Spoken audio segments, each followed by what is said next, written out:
You knowingly locked me and our dog, Sir Dontarius Dantenada of the Greybeard regime, out in the dead of winter. Here's the temperature for that night, by the way.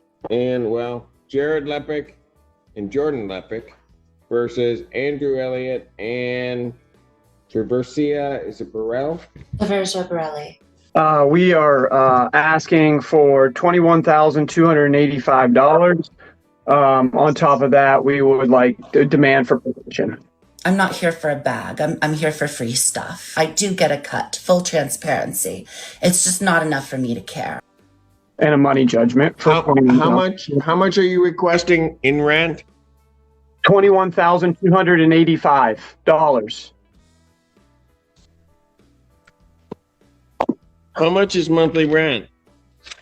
$5,000 with a late fee of $1,000 not paid after the first, $2,000 late fee not paid after the seventh. Okay, I can tell you right now, those late fees are illegal.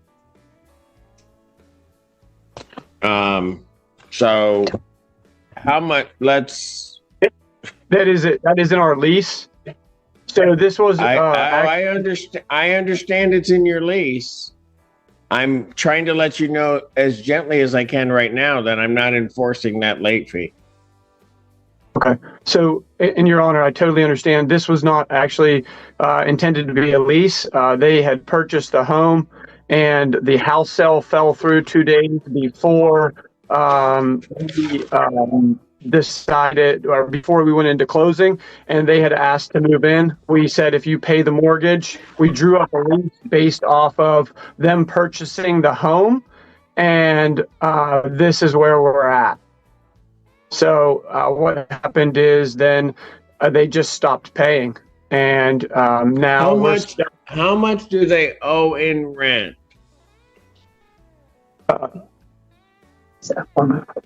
So it was a $5,000 for 4 months. So that would be a total of $20,000. And Your Honor, we're asking that February be paid since our lease was a 4-month term, and they have not paid a single payment so far. And we also missed out on listing the home again because they have refused to not leave. We've gotten screenshots of proof of funds. We've also been told that ACH has been sent. We received a tracking number at one point that actually never registered with the U.S. Postal Service. And so there's been a lot of like, we're going to pay, and we have yet to receive anything. Okay, so I can do nothing with February because February's not due. That's the first thing. If they're still by then, how does that work? There won't be. We're leaving. We'll be out by the 1st. Okay, you say you'll be out by the 1st? Correct, yes. How come not by next week then, if you're leaving? I was told in text messages from Jared Lepic that we have until we can finish out the month. So you'll be out by the 30th? You'll be out by the 31st. Right. And you will give them keys? I can arrange that, yes. All right, so here's what we'll do. Because there are two issues here. One is going to be the money, one is going to be possession. Mm-hmm. So I'm going to adjourn this out to the 31st, 2025 at 12 p.m. That will be in person in the court. I'm going to expect that if you have not surrendered the keys, that you will be in court and in a position to surrender keys to the Lepics at that point. Okay. Then we'll look at what money's there, because then that doesn't run, and we'll figure out what's owed and how that's going to be paid. I will say we're moving to Seattle, Washington. I will make plans to appear in court in person, but depending on what our living situation is, then it might complicate my ability to show in person. Is there any recourse? And you need to get them the keys. Oh, I can easily get them the keys regardless. Okay. So they need the keys. It'll be before the court. Before what? Before the court that is being adjourned. Okay. And then I may permit you to appear via Zoom if you're out of state. Okay. But they need their keys. Of course. Thank you. Sir, we are also located out of state. We're currently living in North Carolina. I'm sorry to hear that, but no, I'm kidding. I'm just an old Maryland guy that doesn't like North Carolina, but I really do. It's actually a nice place. Okay, so everybody's out of state. So, ma'am, how are you going to get the keys to them? They had someone come and give me a new key when they locked me out of the property. There was an illegal lockout that I was subject to. I've got one key that I can return. All right, I want the key returned. I can do that. And then once the key's returned, then both parties may appear via Zoom on the 31st, and then we can figure out the rest of this. That sounds great. But I want them to have possession Of the key. of the key, which will give them possession of the premises. Right. Okay, thank you. All right? Yeah, we have a manager that they can get the key to. All right, that's fine. Then everybody can appear via Zoom. So I'll see everybody on the 31st at 12 noon. Okay, thank you. Thank you. Thank you. Is that it? All right. 14A stands in recess. Hello, Your Honor. I'm Jordan Leppick. I'm also on this case. Jared Leppick, Yes. unfortunately, was diagnosed with influenza A this morning, so he had his Zoom going and can mic in if need be, but he's got very little of a voice left at this point. Okay. All right. And yes, I do see him signed in. All right. Andrew Elliott or Traversia, is it Burrell? Traversia Borelli. Okay, sorry. That's All all right. Okay, what are we doing on this case? Last week, sir, you had asked that they be out of the house before the hearing today.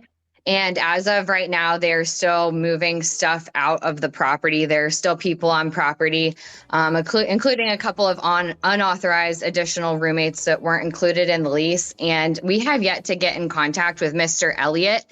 He is the named person on our lease. So we would just like to see what his status is. We haven't heard from him since the 7th. And the last thing we received from him in writing was an email admitting to the debt owed and the wrongdoing on his part, stating that he can provide the court of a copy with this email. In his own words, he states, "We will obviously not refute what you are owed. We have no intention to. We would honor the court decision of the debt, which would additionally include legal fees. Given our contract is under the laws of Michigan, there is very little that can be garnished as the bulk of my earnings are earned as independent contractor." In this email, he proposed a payment plan that we were uncomfortable with agreeing to because he's offered us specific payment arrangements over the last. Can I stop you, please? Absolutely. All right. How much are you claiming is owed? So as of right now, he owes $15,000 plus court costs of $234.43.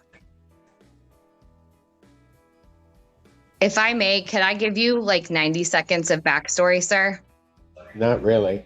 Okay. Your Honor, I if don't may. know that I'm necessarily going to need it. Okay. Ma'am, are you moving out? Yes, we've returned the key.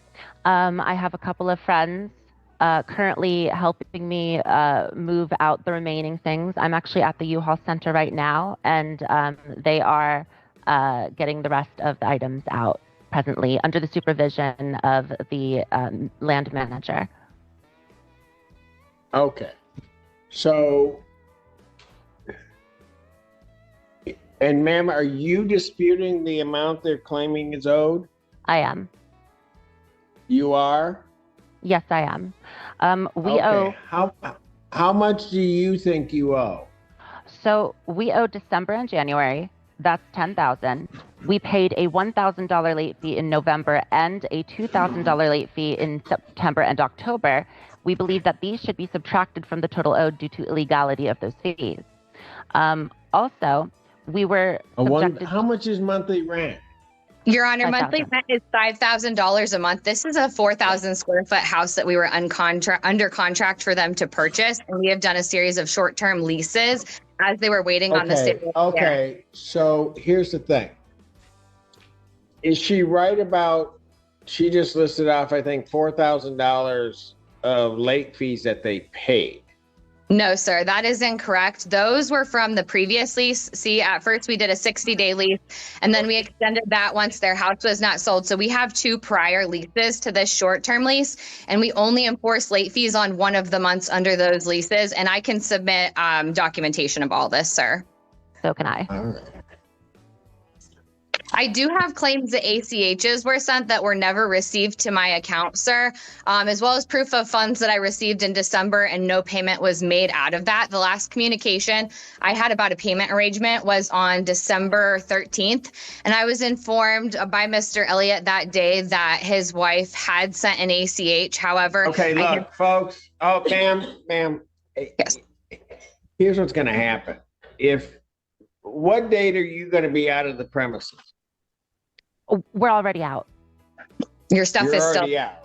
Right. Your stuff- And they have surrendered the keys? Yes, and it's in the process of being removed as we speak. So we are out.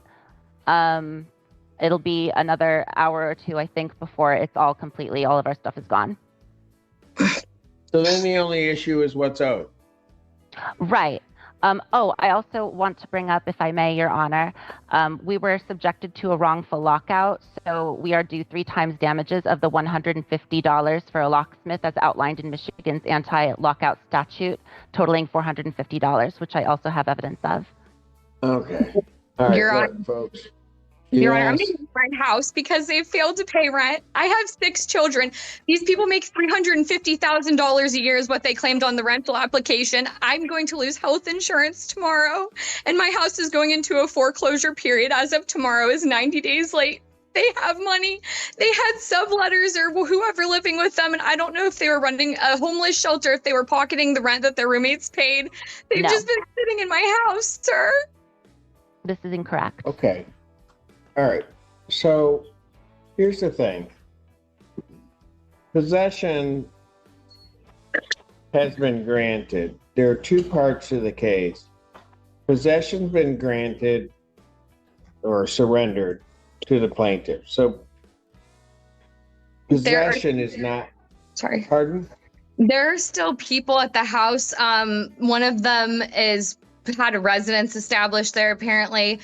They're still at the house, and unfortunately, our property manager expired at noon today, as it is the last day of the month.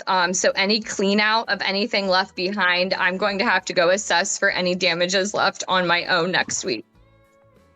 All right. Okay. So here's what I'm going to do. They've surrendered possession of the unit. Ma'am, to your knowledge, are there people in the premises? Yes, there Ms. is. Burrell, are there people still in the premises? I don't know. I would have to text them. I don't know if they're on the premises presently, but we were told that we could get the remainder of the items out. So they would be doing that if they are not presently at the U-Haul Center where I am now.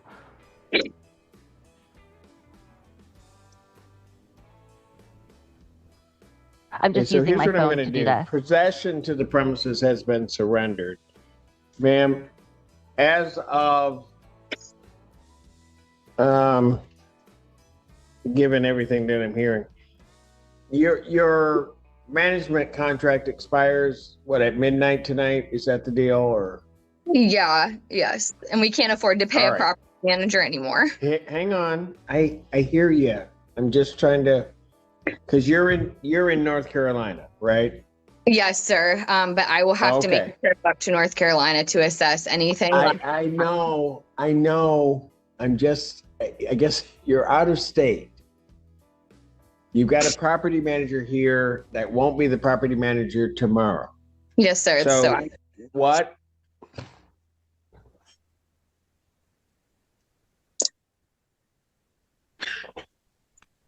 I should let you guys talk and then I'll just go back and then come back out. Because either you're going to listen to me or not.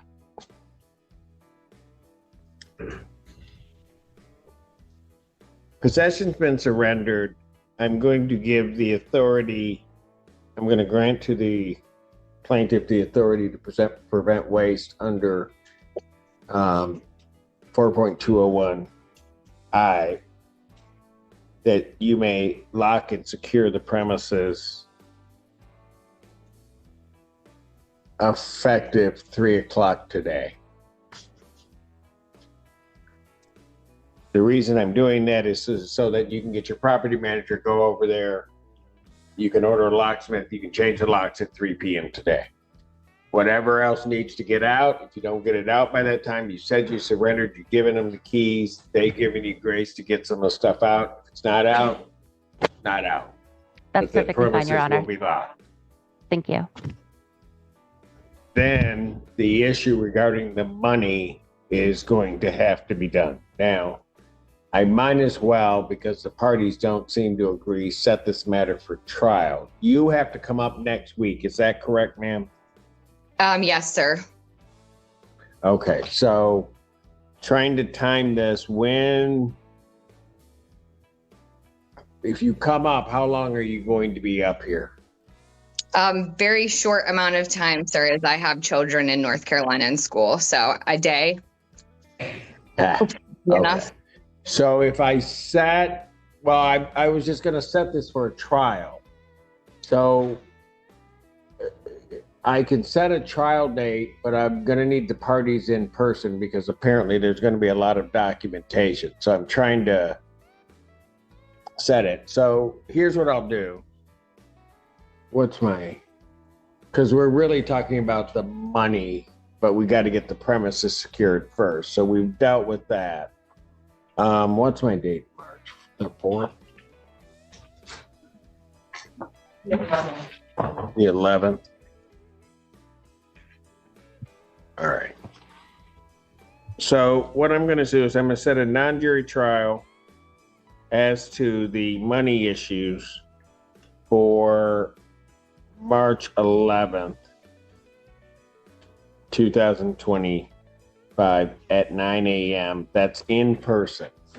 So I've tried to set that, ma'am, I tried to set it out far enough so that you could make arrangements or do what needs to be done to come up. We'll hear it that day. So if it has to be a one-day trip, it's a one-day trip. But I've just tried to put it out to, well, I think you get what I'm saying. Okay? Absolutely. But I'm allowing you to secure the premises. You're going to come up here, check on it. That way you can assess what damages or other things there may be there. Bring ledgers, all other documentation you want the court to look at on March 11th, and then we'll hear your case. Okay? Your Honor, might I ask one question? Sure. Rather than pushing it out, I can make arrangements. I will make it work. Like I said, we're actually going into a 90-day foreclosure period tomorrow. And so time is kind of essence. Got it. Then the best I could do is the 18th. What day? Yeah. But the best I could then do is February 18th. I can push it up to that day. Will that be better for you? Yes, sir. Thank you so much. So non-jury trial in this matter then will be set for February 18th, 2025, 9 a.m. Okay? And one more question. Will Mr. Lepek have to appear as well, or will me be appearing sufficient just because he can't afford time off of work right now? Well,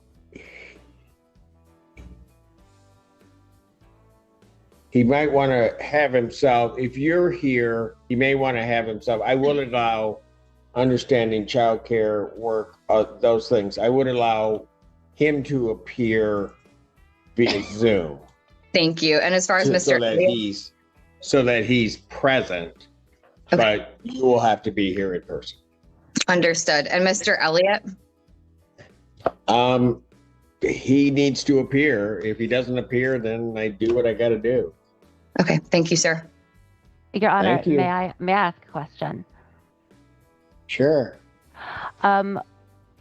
my partner might not be able to get off work either, but I can show up. Is that a problem? I will give you the same. Okay. I will give you the same opportunities that I give the other side in fairness. So you may appear, but he would have to be available via Zoom. Okay. Thank you so much. Thank you. Thank you. Thank you for watching. If you enjoy watching this content, please like and subscribe. It helps new channels like this one gain exposure. There is a lot more good court to come, so if you like what you saw, tell your friends. If you didn't, tell me, and let me know what you'd like to see and how I can improve. Thanks. Okay, so here's the tea. I was being sued for over $20,000 of unpaid rent for a 4-month lease, and I've had thousands of people crawling on my page just looking to know what's going on. So, hi, my name is Taverja. It's nice to meet you. And this is the landlord's notice to dismiss me as a defendant in the case as of yesterday. Now, you really should ask yourself, if you're not an intellectually dishonest person, why would they want me dismissed if I did them so dirty? They were the ones who went to such great lengths to make this public, going so far as to dox my partner's full legal name, taunting with how does it feel to be evicted before the first court hearing where the judge is supposed to rule on things like that. That's how I know it was them, which was a narrative of eviction they made sure was public, as if they went through the correct legal proceedings to evict in the first place. They didn't and couldn't because I was out when we agreed I would be. Do you see where it says, feel free to take the month to prepare to move? My partner and I willfully surrendered possession as acknowledged by Judge Simpson. Possession's been surrendered to the plaintiff. Was it wrong to withhold rent? I j'ignore. It felt like the only option to me. We were subjected to a wrongful lockout, so we are due 3 times damages of the $150 for a locksmith as outlined in Michigan's anti-lockout statute, totaling $450, which I also have evidence of. Okay. They were pocketing the rent that their roommates paid. See the way they cut it? This is court nerd spin on the narrative so they could call me a subletting squatter. I have evidence of. Let's play the full footage. Okay. All right, Your look, Honor. folks. Your Honor, I'm Yes. taking my house because they failed to pay rent. I have 6 children. These people make $350,000 a year is what they claimed on the rental application. I'm going to lose health insurance tomorrow, and my house is going into a foreclosure period as of tomorrow is 90 days late. They have money. They had subletters or whoever living with them, and I don't know if they were running a homeless shelter, if they were pocketing the rent that their roommates paid. See how the proof is like her tears because there's none of it and there's only assumptions? So, here's the thing. Possession has been granted. There are 2 parts to the case. And that's because they wanted $21,000 goddamn dollars for 4 months rent when we only owed 2. So for December and January, we withheld rent because rent was $7,000. After they applied predatory and what we later learned to be illegal late fees, totaling an extra $2,000 on top of the $5,000 which was due every month. And we were late almost every month we stayed there because these landlords were unwilling to work with us and our pay schedules. Also, sometimes we wanted to eat. So you're in my red bottoms. You don't know what they're doing is illegal before the judge tells you, and you've already paid a whole month's rent just in late fees, on top of what you're already paying. You can either just about always not have enough food, or you can put what you have toward moving out of there. That's what we did. I agreed in court we owed $10,000 for 2 months minus the thousands of dollars we paid in late fees, and minus 3 times the cost of a locksmith after they subjected us to a wrongful lockout, which I said I had evidence of. And their next legal move was to dismiss me from court as their defendant? Interesting. Well, since you guys wanted this so public, maybe we should also address how you lied to the police about what Judge Simpson said so they'd come knocking on the door during hours you knew I would be working. Surrender keys to the Olympics at that point. At that point. I would interpret that the same way as that you were to be out by the 31st. By the 31st. Which is your next court date. Right. And you'll turn over the keys at that point. Right. Okay. And he said, the judge said immediately, no, he didn't. I was there. I was there. Okay. All right. Do you have an ID on you? Looks an awful lot like trying to use a police officer for intimidation through false pretenses. Wouldn't you say? Maybe we should also address how you refused to give me a new key during any other time but when I was working. You know, after the illegal lockout. My fact checker are my receipts, but you keep thumping that Bible. Maybe some facts will fall out. And you know what? Let's talk about the lockout. My partner told you they were out of state because they were securing alternate housing for us. They were also accepting a job offer that would have covered what we actually owed before you created damages. You knowingly locked me and our dog, Sir Dontarius Dontainada of the Greybeard regime, out in the dead of winter. Here's the temperature for that night, by the way. And you called it a walkthrough. Okay. To the people who will inevitably still ask, why didn't you just pay rent? Why don't you just go to hell? This commenter says it's a great comfort to know that your actions come because of the absolutely horrible starting role life gave you. That people who don't come from wealth deserve to stay struggling.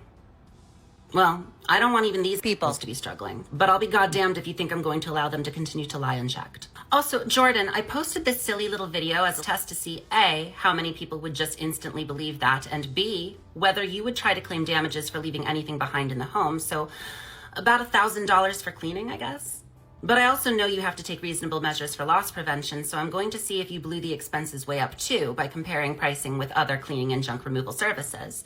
Because I know what was actually left behind, and I have a history with you enough to know better. Ma'am, it is not my fault you got knocked up 6 times and now have that many mouths to feed. Apparently your ex-husband has some stories. So here's what I'm going to do. I'm going to file an affidavit attesting to my evidence, and even if you try to keep me out of court, Judge Simpson will still have everything you're attempting to suppress from me. Babe. Last word for Taversha, you poor on flops. Let it haunt! Hey everybody, the Irish Demon here. Sorry I'm not on screen. I'm actually away from the studio, away from home at the moment, but I wanted to bring you this very interesting court case, and I'd absolutely love to hear what you have to say about it.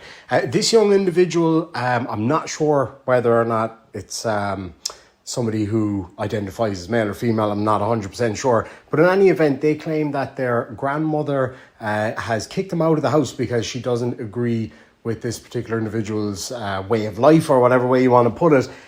But it seems like there's a little bit more to it. It seems like there's been a lot of very aggressive action. You can see the attitude of this person is pretty crappy at times. But definitely let me know in the comment section down below what you think of this whole thing, and we'll catch you in the next one. Slán Siomhá.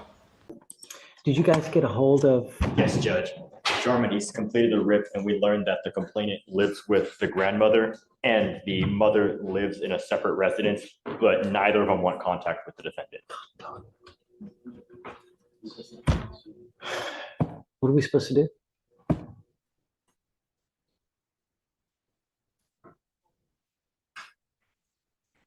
I mean, is he right where at 17 he can still be required to live there? I know, Your Honor, Michael's right that 17 is the age of adult in Texas, so I don't know if by law he's required to live. Show me that.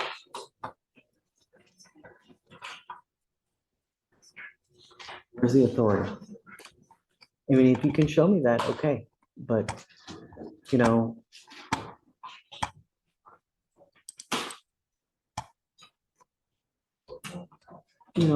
I don't know where to put him. I understand the age, Judge, but I don't know what else to say other than. I get it. And the bigger issue is that an intake prosecutor took the time out of their day to call me, tell me, Mike, you got to talk to Judge about this because he's a danger to these people. They do not want him there. He intends to keep forcing his way there. There needs, in our position is there needs to be some sort of legal protection for the complainant, so they have some sort of recourse. Because they call the cops and the cops see his stuff in there. And they're like, okay, well, I can't do anything. At the end of the day, he's an adult. He's indicated. Show me that. Show me. You're saying that at 17, he's an adult, that he can He's be got out. somewhere to go. But show me where. I mean, where does it say that at 17 he's considered an adult as opposed to 18? In the state of Texas, Judge. I'm talking about, Your Honor, just at least for purposes of the law, what we charge people with. I guess that's what I meant. Is 17 for purposes of charging somebody criminally that's an adult. That's why he's here. and Your Honor, even further in section 51.02, subsection 2 of the Texas Family Code. Okay, hold on. That's what I want to see. Okay, section what? Section 51.02 in the Texas Family Code, and then subsection 2, and it defines what a child is, and it says under 17. That's what I want.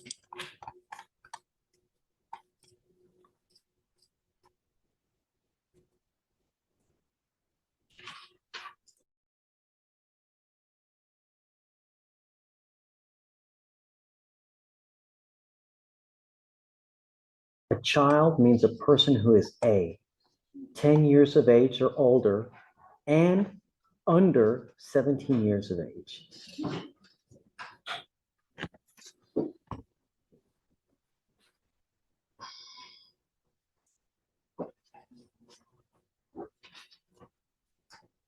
What are you thinking, Judge?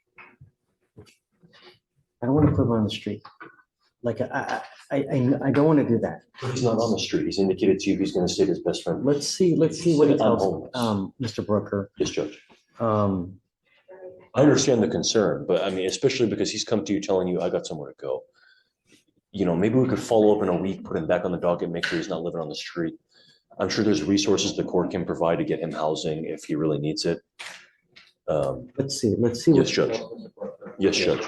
I can ensure that he's got a place to go. Yes, Judge. Judge, are we gonna need to retalk? Yeah, I want to make sure he's not using any kind of dope or anything, you know. Maybe I should have drug tested him too.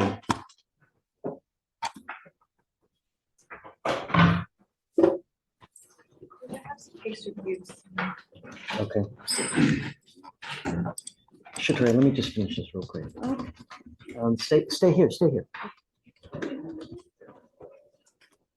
I'll be right here. Uh-oh. Hi, Rosie.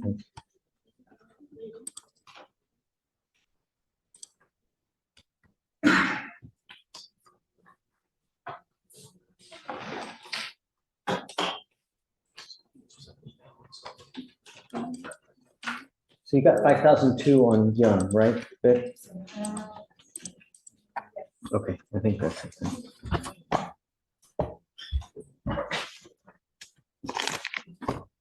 Judge, was that, did you sign it?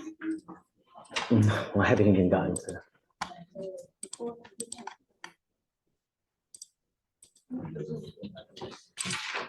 Something's wrong with the computer. Judge, to add a bit further context, Jarmanice, when she spoke to the witness, said that the defendant has a history of violence against the grandmother as well. So he's previously committed these type of assaultive conduct, which is why they don't want contact. I understand. So on that gentleman, no drugs, no alcohol, random urinalysis, no contact with the complaining witness or the grandmother, no weapons. I'm not gonna put on a monitor now, you know, but if he shows me that there's an issue, or if you guys get wind, then we'll do something.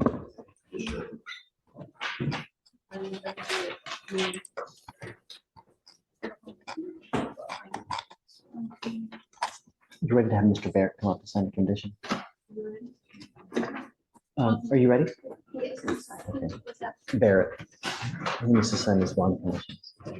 Okay, Shatori. I put a motion in there for Mr. Hahn. He was supposed to come to court today and turn himself in to go to DDRP. He didn't show up. Just letting you know. I'm sure you're gonna want a motion for this guy too. Wait. What did you put in here? I don't A see it. motion. I don't know if they made it ready. I have an MRP coming your way. Someone was to come and turn themselves in today 239. for probation and they never did. Also, I know. Please. It's not yet, but it's coming. yes, Judge. And then the next guy, he just picked up a new charge. He's on probation for assault. He just picked up a DWI in Brazos County. The cause number is 248-281. Crumples? Yes, Yep, issue the warrant. that's all I have. Oh, that's it? These are the resources we got for clients. It has stuff about housing and employment and jobs and stuff. If you wanted to give it to. Yeah. to the other clients. I can email them like the hyperlinks because there's a lot of them. Or the one, with that one case, what about the interlocks? I think we have that. Some I know- reduced maybe, some kind of reduced? I don't know. I can check with somebody and see, but I know even with the one time we did it for the GPS monitoring, they only do it for 30 days. 'Cause they have to, I guess, get grant funding and it's only so much that goes out. But we could for sure do the virtual report, but I don't think it's anything you can do about the device.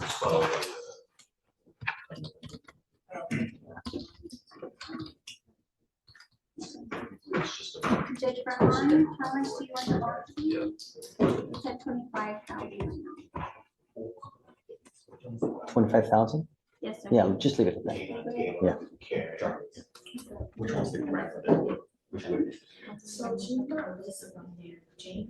And the Taylor. Just put 25. Yeah.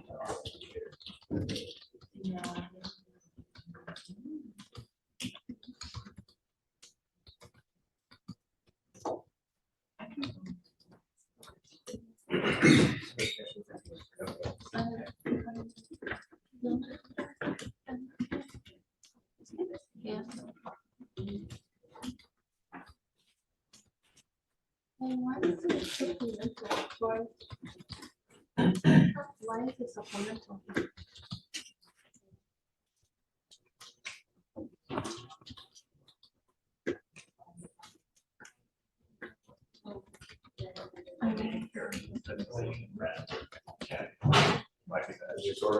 So I believe it's Karen Smith.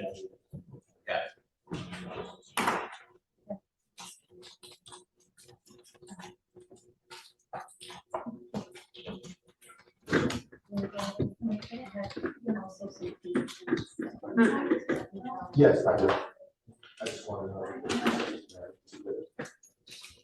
Eric Yes. has a sponsor.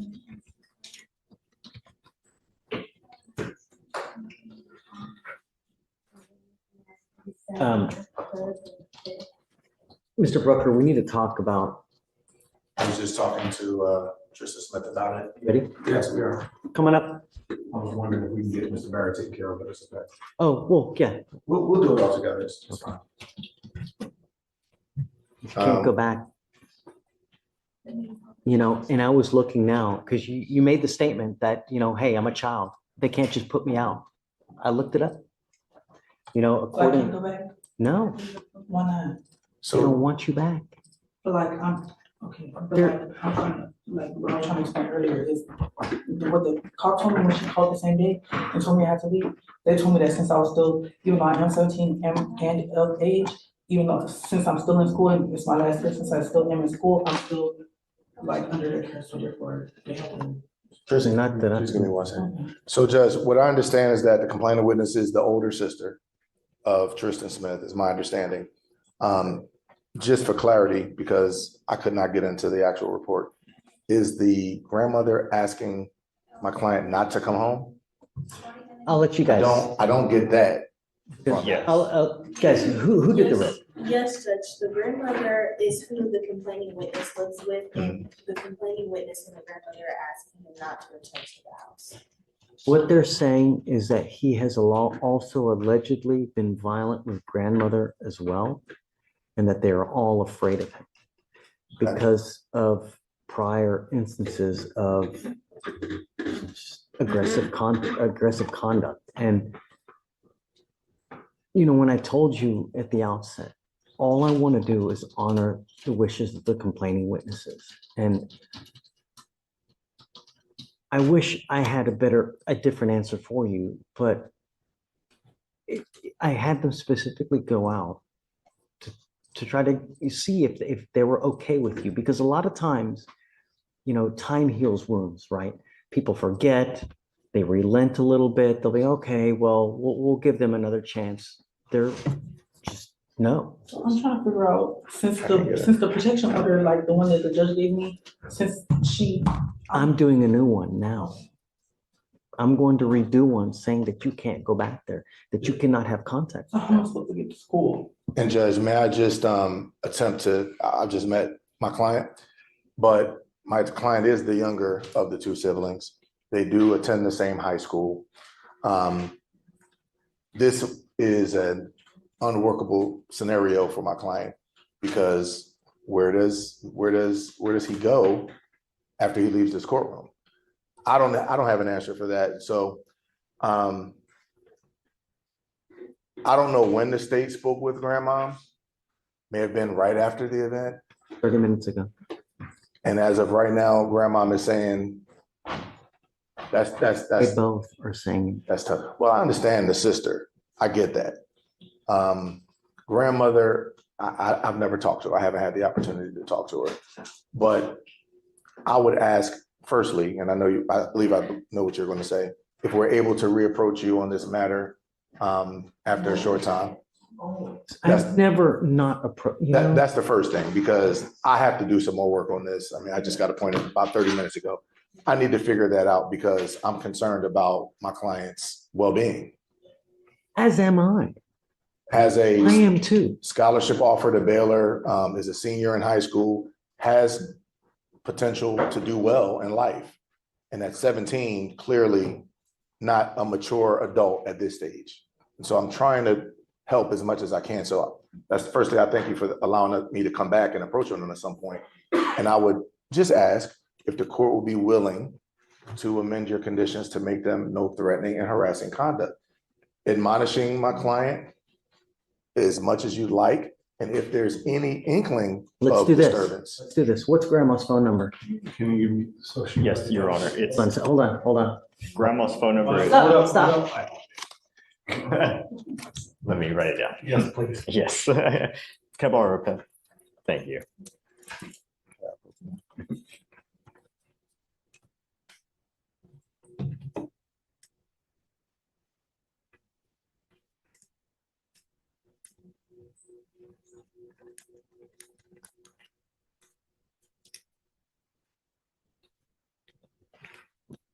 Last one's wrong. 8.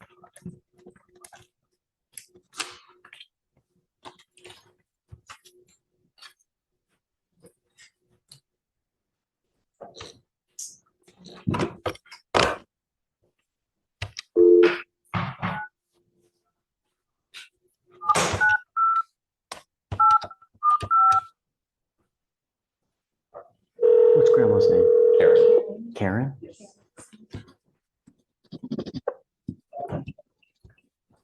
Is this Miss Karen?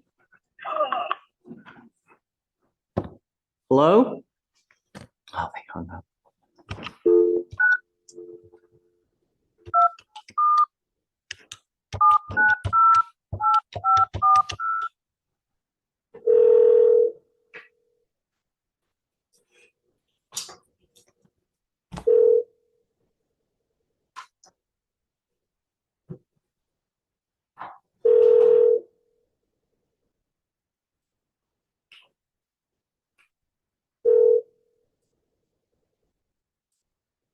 I'm sorry, but the person you called has a voicemail box that has not been set up yet. I wonder if they think it's you calling. Goodbye. Well, they may say Harris County judge, and that could be scary to some folk. And Judge, I believe you know what I was going to ask. I mean, a no threatening or harassing admonishment from you after having advised my client, understanding they cannot mess that opportunity up if it were granted. I think it at least allows us to sleep well at night knowing that my client is home and not homeless, because I don't know what he would do in the alternative. Just sleep outside, or I don't know. He says he has a place to stay with his best friend. I know. High school kids, Judge, and this is a senior year going into, seems like a pretty decent situation given the opportunities that. How can I let him go back to a house where they don't want him though? Judge, and even further, the concern is that he's already been admonished by the PC court judge to have no threatening or harassing contact. And he went home and tried to force his way into the house when he was not wanted there. He does not have a right to force his way into that home. Maybe does he not didn't own the know home. at the time that he wasn't wanted. The grandma informed the intake prosecutor that she told him, she stood in front of the door and she told him, you cannot enter this home. And he forced his way past the grandma, and the grandma had to try use force as well to try to get him out of the house. He is obviously unwanted. I mean, they all want him out of the house. I get it. We're not allowing him to go back. Yes, Judge. Now, Mr. Brooker's asking for is no threatening or harassing as opposed to just no contact. But for what reason? They don't want contact with him. And justice right now, and to protect the community right now, the state's position, the only correct answer is no contact, and maybe after a cooling off period. Oh.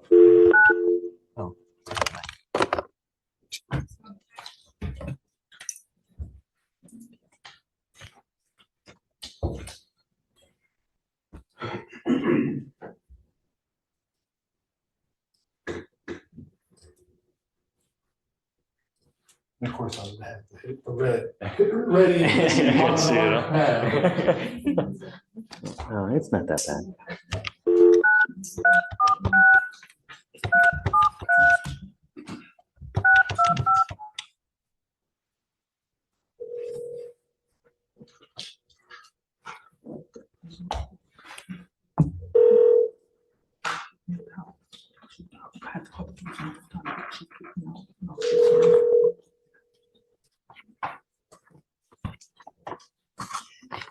Has been forwarded to voicemail.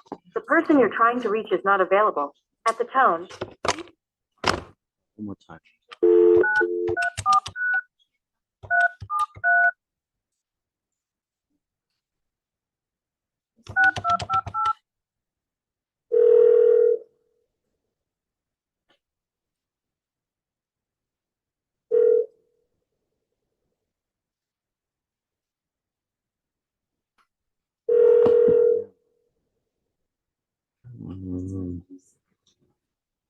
Has been forwarded to voicemail. The person you're trying to. And Judge, thank you for sharing that because I did not know that. All of these facts are fresh to me. However, I think I understand the situation, having had the opportunity to speak directly with my client. Tristan's grandmother is almost 70 years old, Judge. She is not comfortable with Tristan's appearance, how she presents to the world. My understanding and belief is that this is the undercrux of this whole issue, is that they don't want Tristan around because of how Tristan presents. That's wrong. I mean, how people run their house is how they run their house, but is it a fear that something is going to happen? Or is it because of the way Tristan looks? Judge, we're assuming. Let me just complete my position because I don't have all the facts like you do. This is what I'm getting from the person that lives with her grandmother, his grandmother, that it's always been issues because of, as Tristan said, his sexuality. I don't think that's right. And so we're standing here, Tristan knows the seriousness of this, sees your face, sees everybody here and understands if Tristan is admonished, there's not going to be any issues. Just wants to go back to school, finish out the senior year and go on, maybe accept that scholarship to Baylor or go to another school that's local. It's all Tristan wants to do at this stage. Definitely understands the seriousness of this. I understand and I get it, but we're still working on that, which is an assumption. I can't let you go back to a house that I know at this point they don't want you back. The only thing I know is that you've asked for no threatening or harassing contact. So how am I supposed to go to school? I'll talk to you about the judge's ruling. These are things that you think about prior to picking up criminal cases, Mr. Smith. When you don't have other resources, you never bite the hand that feeds you. Burn a bridge because you never know when you have to cross that bridge. But the problem is this, according to them, it's not the first instance. And it's that's according to them. And if it was, then I have to think that they perhaps would want you to come back. But after multiple times, and they have a fear, they're afraid of you. That's what they're saying. I wasn't there. I don't know. But if we allow contact, what's going to happen? Nothing's going to happen. I didn't even mean, it wasn't even meant for her, my sister to even get. I'm sorry. But what good? What purpose is there in allowing you to have contact is my point. So I can go to school and I can graduate. And whether you talk to them or not has no difference on whether you're going to go to school. I understand that, but where I stay, it does. What I do, where I go after this does. That's what really matters. Where I go after this does. If I don't go back home, y'all talk about I can go near her. Then I want to honor their wishes, and if they're telling me they don't want you back at the house, who owns the house? Grandpa and grandma. That's who's telling me they don't want you back. And just for clarification, I was going to ask for you to amend the geographic restriction part of the order and include the no threatening or harassing communication. Just for to be clear, I wasn't just asking for no threatening or harassing. I want Tristan to go home so Tristan could go to school and do what Tristan needs to do. But we understand your order, and I'll explain it. You know what's going to happen? I'm going to say, okay, he can go home. He's gonna go home, and then they're gonna get a call from the grandma saying, "Why the hell is he back home? Why is he coming here? We don't want him to come here."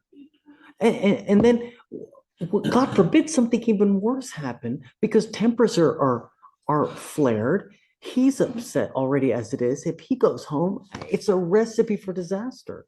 That's why we have these cooling off motions. These I'm not even upset. I just want to go home. Literally. I I can't. literally missed school today to come here. I was supposed to be at school today. I missed school to come here. So for the fact. I will give you a school excuse, but Tristan, All right. if they're telling me they don't want you there, I can't do it. Now, look, time heals wounds. So perhaps after a couple days, it'll change. Mm. The only thing I'm going to tell you is be nice. If they see that your behavior continues in the fashion that it has been, you're never going to go back. Some time has to pass. Perhaps after some time, they'll let you back. We can regroup on Monday if you want. I'm okay because it's not going to tell me right now. They've been trying to get me out the house since I've been 15. You can check how many police calls there have been, how many times the police have been to the house. Every single time it's because they either kick me out or they want me out the house. So why give them ammunition when I didn't give them any ammunition. you have picked up an assault case? You said I can't speak about my case, so I'm not going to speak about it. So I can't speak about that. It wasn't intended for me to pick up an assault case. I'm telling you, I can't speak about the case, but everything happened by accident. Nothing that happened was supposed to happen. Nothing that happened was supposed to happen. Her doing what she did was not supposed to happen. These are not accidents, they're choices. And once you realize that, and when you see that, perhaps changes can be made. Okay. These are no accidents. Okay. It's not an accident. It's a choice. And it's a choice that is made in the heat of the moment. And there are seldom times in life when you're put into this kind of moment that you have to step back and think to myself, if I do this, what's going to happen? If I say this, what's going to happen? You now know there are serious consequences. And I'm going to tell you now, with this assault that you have now, it only gets worse. Right. You have to have patience. Let's regroup next week. Let's come back. Let's call mom or grandmother on Monday. Perhaps on Monday, she'd be willing to relent to let you come back. I'm happy to talk with grandma. Perhaps you can reach out to her as well. Certainly, Judge. We can try to, smooth the situation out. Hopefully a couple days is sufficient to get them to calm down a little bit, and we'll go from there. And here's the other issue, Judge. I also don't want to set the defendant up for failure. If I think you indicated defense that she goes to the same school as the sister, Mm-hmm. how do we approach that so that we're not getting a The same BVR? classes. We have 2 classes together. So I'm trying to figure out if we can't be in the same class together, why we can't be in the same house together. We're just now getting there. I didn't know this. All right. It was all in the, never mind. I'm sorry. It's a good question. How do we do it? We're all working through it. I didn't know they were in the same class either. I did know that they attended the same school. They're a year apart. This is why we're here talking about this now, Judge. It's a lot. Okay, so can we do like a no contact and no further arresting at school? Not to have any contact with this person. If you're in the class, same class, okay, don't go near them. Don't have any contact with them. If they try to have contact with you, just turn around and walk the other way. So I can be in the same class but not the same house. Correct. Yes. So we're in the same classroom, but we have 2 different rooms at the house and we can't be in the same house. Your grandmother does not want you in the house. Right. So what the officers told me, wasn't true. I'm telling you now what your bond condition is. If you violate this condition, I'm going to put you in jail. You need to think about this now, because if you get out there, start acting, you have no one that is going to bond you out. Anyways. So when you're out there in the free world, Tristan, I want you to think. Right. Because if you go to jail and I make your bond $5,000, if you don't have anyone to pony up that money, what happens? I'm just gonna be in jail then. Right. You think you're going to graduate? Might not already, so hey. And that's not no disrespect, I'm sorry. It's just something.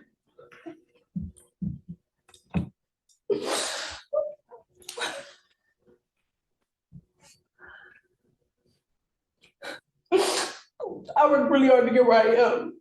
Like, really, really hard to get this scholarship, to graduate. I worked really, really hard to get where I am. And now to be told that I might not even be able to graduate because Who said that?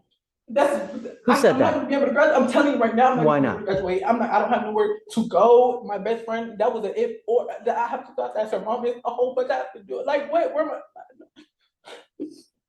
Don't worry about it. I'll figure it out. I have to consider the safety of the community. Right. I understand that it's going to be tough for you, Mhm. but actions have consequences. And I really hope that you appreciate what's going to happen. But I want to impress on you now that if you don't have anyone to bond you out, look at me. If you don't have anyone to bond you out and you go out there and do something you're not supposed to, or violate these conditions, or pick up a new case, it's really, really going to go sideways. You've dug yourself into a very small hole. It's not deep enough that you can crawl out of. But understand, you're skirting thin ice now. It's not the end of the world. Right. Time will pass, wounds will heal. But if you go out there and make moves that are not smart, choices that are not smart, you're only digging this hole deeper. Right. We can come back on Monday. I will try your grandmother again on Monday. I will talk to them myself. That's in the notes. I will allow you to report via Zoom if you want to. Okay. You don't have to come to court. Okay. Okay? But don't take matters into your own hands because it's really going to go south. Okay. You understand? I understand. He is the best in the business. Right. He will help you out for any issues that you need. He can get a hold of me at any time. There's no excuse for you to have contact with these people, Right. pick up a new case, or accidentally, oh, but I fell down and I ended up back at my grandma's house. Don't. Right. Don't. So if I'm my stuff, can I go get my things? No. So how much? You cannot go back there. No means no. I'll explain the orders also, Judge, and try to work through how we can deal with it pragmatically. Let's come back Monday. I'll try to call grandma again. I'll try to. And I'll work on it too, and just talk about how we can work through it. About any MAC resources you can think about. I'm thinking about it. I'm thinking about those now. I don't know if it'll happen quickly, but need money for anything. We'll give you whatever you need. Just say the word. I'll work on that today. Okay. Okay. So that you don't miss school anymore. And let's regroup Monday. Yes, sir. Come up, Tristan Smith.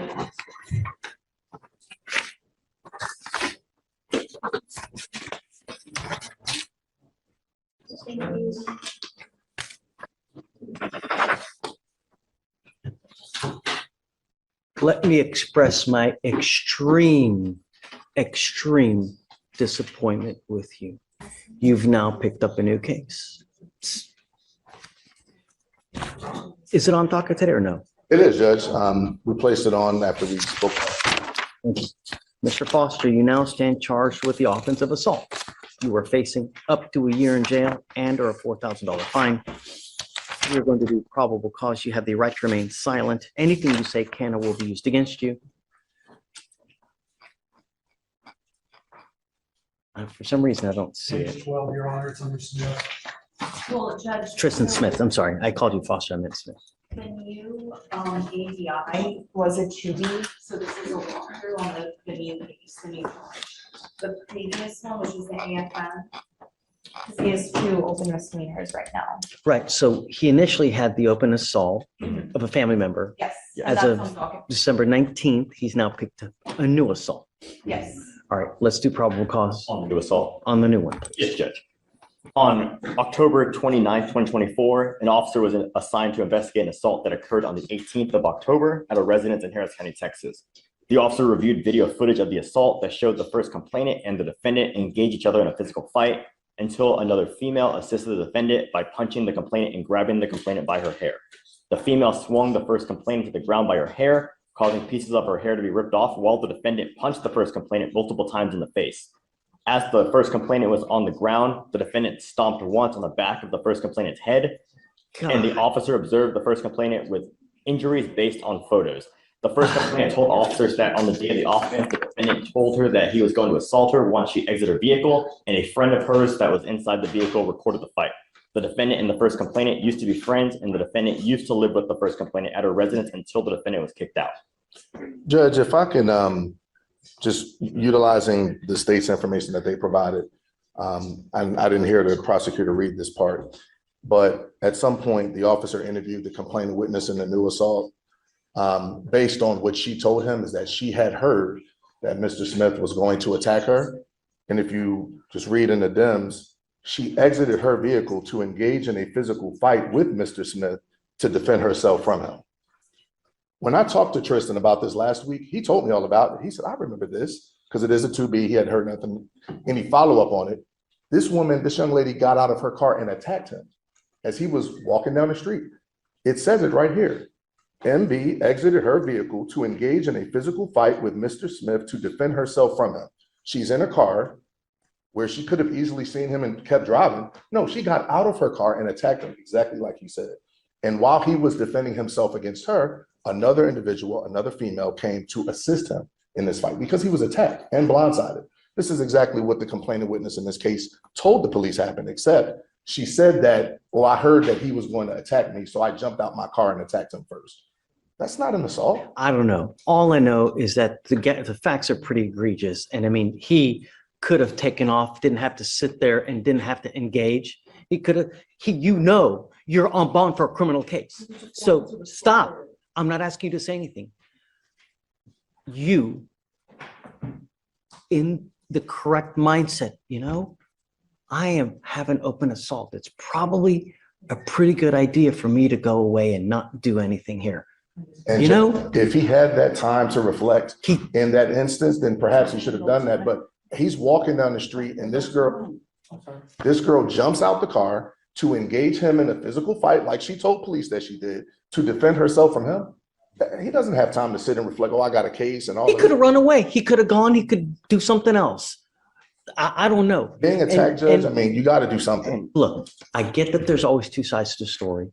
But I mean, I'm going to find there's probable cause now. I understand. If you develop something later, if you see something on video, if you show something that she's the initial aggressor, come back and we can talk. She said it. She told the officer. I don't know that for sure. I mean, it just, Let's say in self-defense. Yeah, we have in self-defense, and then we have furthermore that once the female was assisting the defendant, that the defendant continued to assault the complainant, even stopping the complainant on the head. You got to stop her if she's attacking him. Judge, she was down on the ground. The complainant was down on the ground and the defendant stomped on her face. I'm finding that there's probable cause. You picked up a new case. And we'll deal with that, Judge. But the biggest issue, of course, is the fact that he did pick up a new case, albeit he didn't ask for it. I mean, he's walking down the street. And his situation being one that's extraordinary, one that I haven't seen much this year, dealing with indigent defendants, being of his age, which is a high school student, as we've talked about before, pending graduation with an acceptance to a great school. This is a very tenuous time for him. You've already ordered him to be drug tested before and all of that. So we're working through those things. The last thing that, and I know we have to consider the complainant witness in the community and all of that. I understand that. But I'm advocating for Mr. Smith. I get it. Mr. Smith has a final on Monday that he must take. If he does not take this final, and he's again in high school, then he may not graduate. If he doesn't graduate, then we can kiss Baylor goodbye. It's not likely to happen for him in light of all of the challenges that he's dealing with. He doesn't have his mother to help him. His grandmother, we know she's a complaining witness. He can't even go around the house. He doesn't have any help right now. He's living with a friend and walked here from Atascocita this morning, which took him 9 hours. I mean, this situation it's extremely difficult, Judge. So my ask is that we do something, and it could be amend bond conditions, but to keep him on bond so that he can take his test, do what he needs to do to finish school, and hopefully we can resolve these issues. I've looked at the evidence that the state has submitted for the new case. There's clearly something happened, clearly. I mean, and I would see the evidence shows that. But if he's walking down the street and this girl, per her own admission, jumps out her car to engage into a physical altercation with him to defend herself, that doesn't make sense. And that's not really fair to him. Someone that's on bond, and everybody knows he's on bond because she said, I knew him. We used to be friends. He could have walked or run away, gone to a store, called the police. There were a multitude of other options you could have done. You know what's at stake here, yet you pick up another case where you allegedly stomp on someone's head. And you want me to let you go? I understand that you have school. I don't know that you have a final on Monday. Am I supposed to take your word for it? No. All I know is that you are a danger to my community. You have one assault. You have had violations on bond while you're on that assault, and now you've picked up another assault. You are a danger to my community. And there's only one thing that I need to do, and that's to put you in jail because you refuse to comply with bond conditions.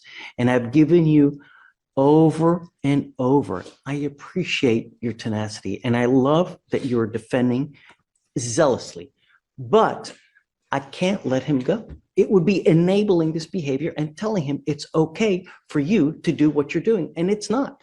It's not okay to sit there and stomp on someone's head. And Judge, we anticipated that possibility. I'd ask in the alternative that you consider a very low bond, as my client has approximately $100 to his name, being a child, in my mind, a person that hasn't even graduated from high school. State of Texas, what do you think? Judge, we would be opposed to that. I mean, given the egregiousness of these facts, we believe the defendant is a. I won't do the normal. What I normally do is I set bonds at 5,001 when you pick up a new case. I'm willing to go down. I'm not going to give them $100 bond because that's what we do on new cases. I'd ask I for. think that's a little. So we're going to revoke the previous bond that was a personal I will bond. only touch the old case.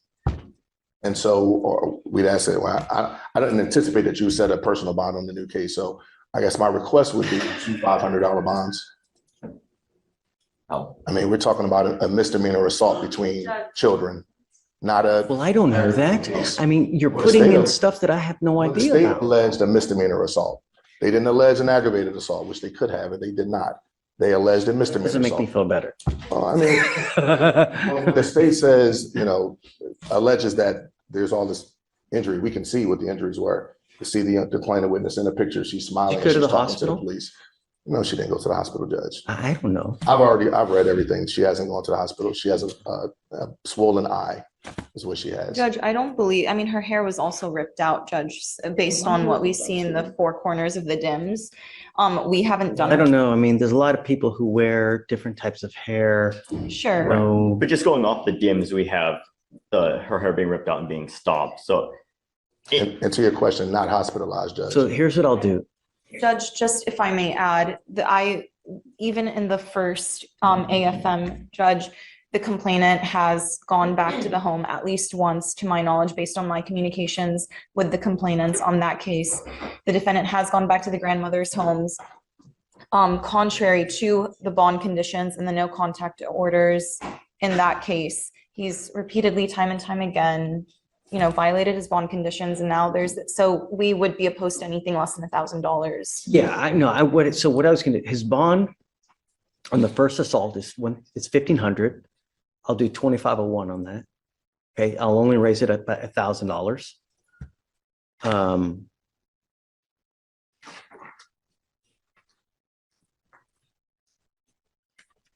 On the new case, what do you think?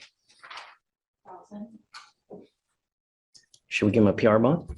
Judge, No, Judge. We'd be opposed based on the nature of the allegations where he stomped on someone's head, pulled her hair, and in addition to that being picked up just a month after the previous AFM. And charged with a misdemeanor. I mean, if the state felt so vigorously about this case, then they would have filed it in district court. I mean, this is a misdemeanor assault between. I think there's no way this would have been gone upstairs. I agree, and which is why I think a personal bond could be adequate in light of the fact that he would be given a surety bond on his previous case. He doesn't have much of anything. if anything, that keeps him in jail until we get to trial, because that would be a case that we would set. All right, Mr. Brooker, I'll set the new one. I'll set it at $500. Thank you, Judge.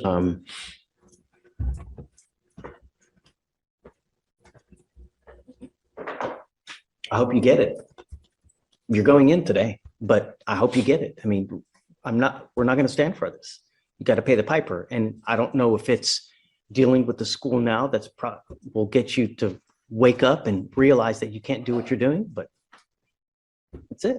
You know, I've literally bent over backwards not to put you in jail, Mr. Smith. Literally bent over backwards. How many chances have we, Yeah, goes with you. Okay, Mr. Smith, good luck. Now, I don't know if you can get much more Gen Z than what happens in this video. Again, sorry for the handheld camera. I had a really busy day, so I'm kind of mobile today. But I just came across this one in Judge Wiggins' court. A cute little 18-year-old, but it seems like she's got a vicious side. She's no little sweetie at all. Really air fryer right now. But anyway, she has done some really nasty stuff, and the judge is not giving her a break. And frankly, I don't think she deserves it at this point. I'm all for young people getting a second chance, but it seems like it's more than a few chances that this lady's had. And of course, in true Gen Z fashion, it ends up on TikTok. It's brutal. Check this out. The victim is a 14-year-old middle schooler. The victim reported that she had no injuries. It is alleged in the police report that Ms. Jones posted another video on TikTok captioned round 2. And this appeared to be all over some things that were said about another's deceased mother. Robert Hartzell from Ms. Jones, you can come over here. We are set for a pretrial conference. It appears we have a resolution in this matter, Mr. Carnes. Yes, Your Honor, it's my understanding the defendant will be pleading no contest as charged. The people are supporting a delay of sentence with a full dismissal if the defendant is successful on the delay. Success on the delay would be whatever programming is recommended by probation and no violations of typical probation conditions. Is that a killabrew? Yes. Okay. And the reason for the no contest plea is potential civil liability, Your Honor. And so just so we're clear, the success is completion of programming and no violations. Correct, Your Honor. Mr. Hartzell? That is accurate, Your Honor. Ms. Jones, have you heard what the attorneys have said the resolution in this case is? Yes. And is that how you wish to resolve it?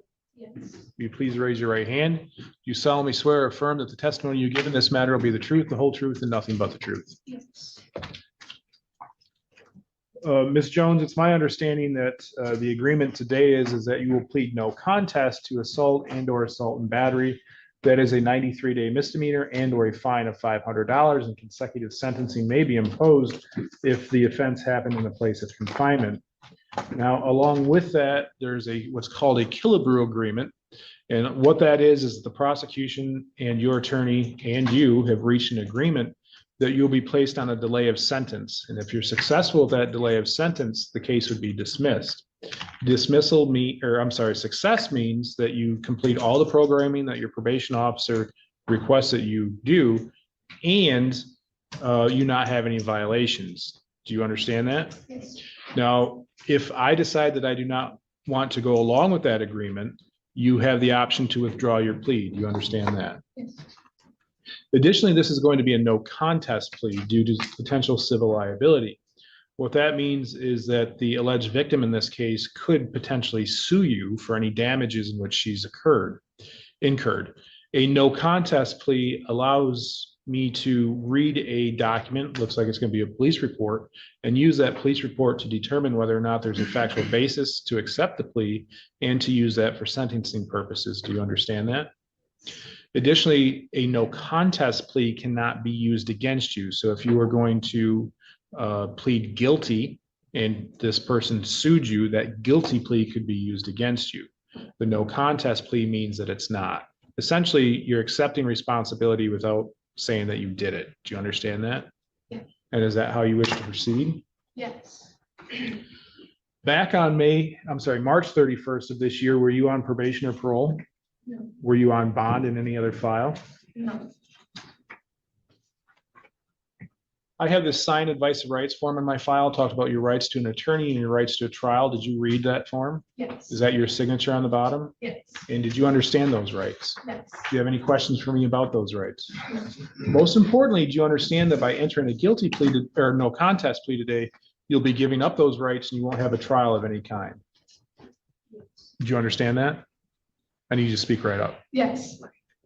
Everything we say is recorded, so I need to make sure the recording equipment's getting used. Ms. Jones, has anybody promised you anything other than a plea agreement in order to get you to plea today? No. And has anybody threatened you in any way in order to get you to plea? No. And is it your own free choice to plea today? Yes. Are counsel aware of any other promises, threats, or inducements which have not been made part of the record? No, Your Honor. No, Your Honor. Then Ms. Jones, to the offense that on or about March 31st, 2025, here in the city of Cadillac of Wexford County, how do you plead to committing the offense of assault and or assault and battery upon Courtney Elaine Whaley? No contest. Counsel, I've been provided with a Cadillac Police Department report, incident number 250000819. It's been marked as People's Exhibit number 1. Mr. Carnes, do you move for its submission? Yes, Your Honor. Mr. Hartel? Yes, Your Honor. No objection then. The People's Exhibit number 1 is received. Give me just a moment to review that. Here we are back on the record. I've had the opportunity to review the People's Exhibit number 1. Do counsel believe that it forms a factual basis in which to accept the plea and that the court rules have been complied with? Yes, Your Honor. Yes, Your Honor. As does the court. I find the plea is knowing, voluntary, and accurate. As such, Ms. Jones, I find you guilty of assault and or assault and battery. In particular, on March 31st, 2025, there is a video that shows Ms. Jones hitting, kicking, kneeing as the victim is lying in a fetal position by the old, what's commonly referred to as the old dam. The court can take judicial notice that is located here in the city of Cadillac and is between Haynes Street and River or Wright Street on the what's now known as something along the lines of the Green Trail or the Green Pathway. The victim is a 14-year-old middle schooler. The victim reported that she had no injuries. It is alleged in the police report that Ms. Jones posted another video on TikTok captioned round 2. And this appeared to be all over some things that were said about another's deceased mother. As such, I find that the elements are made out for an assault and battery, and that this would have been an unwanted, forceful, violent touching. Additionally, I believe the interests of justice are well established here in allowing the defendant to plead a no contest so as to not have her guilty plea used against her should a case of civil liability arise, although I question what the civil liability would be since there's no injuries, but I guess that's not for me to determine. Mr. Carnes, are we able to sentence today? Yes, Your Honor. Mr. Hartel, any allocution? Yes, thank you, Your Honor. Anytime it's no contest, especially for civil liability, I'm cautious to overly allocute for obvious reasons. But what I will say is my client has, to my knowledge, done well on bond. She stayed in constant contact with the defender's office, been very cooperative. She does have strong ties to the community. I don't doubt she'll do well on probation. She's highly motivated to do well and receive the benefit of the delay. I, in these situations, always advise my clients if they don't do well, there is the risk of jail later, the loss of the delay, the public adult record. She's a relatively young adult. She wants to be able to pursue various careers and ambitions. At the moment, she's working at Qdoba. She's aware she owes some money on some older files, but she is going to, I believe, do a wage assignment, if I understand that correctly. She also has some friends with her in the courtroom who've been supportive throughout these procedures, and I don't doubt will continue to be supportive of her as well. I ask the court to uphold the killer. Thank you. Thank you, Your Honor. This is a disturbing incident involving a defendant and a 14-year-old. Clearly shows some lack of judgment, lack of maturity.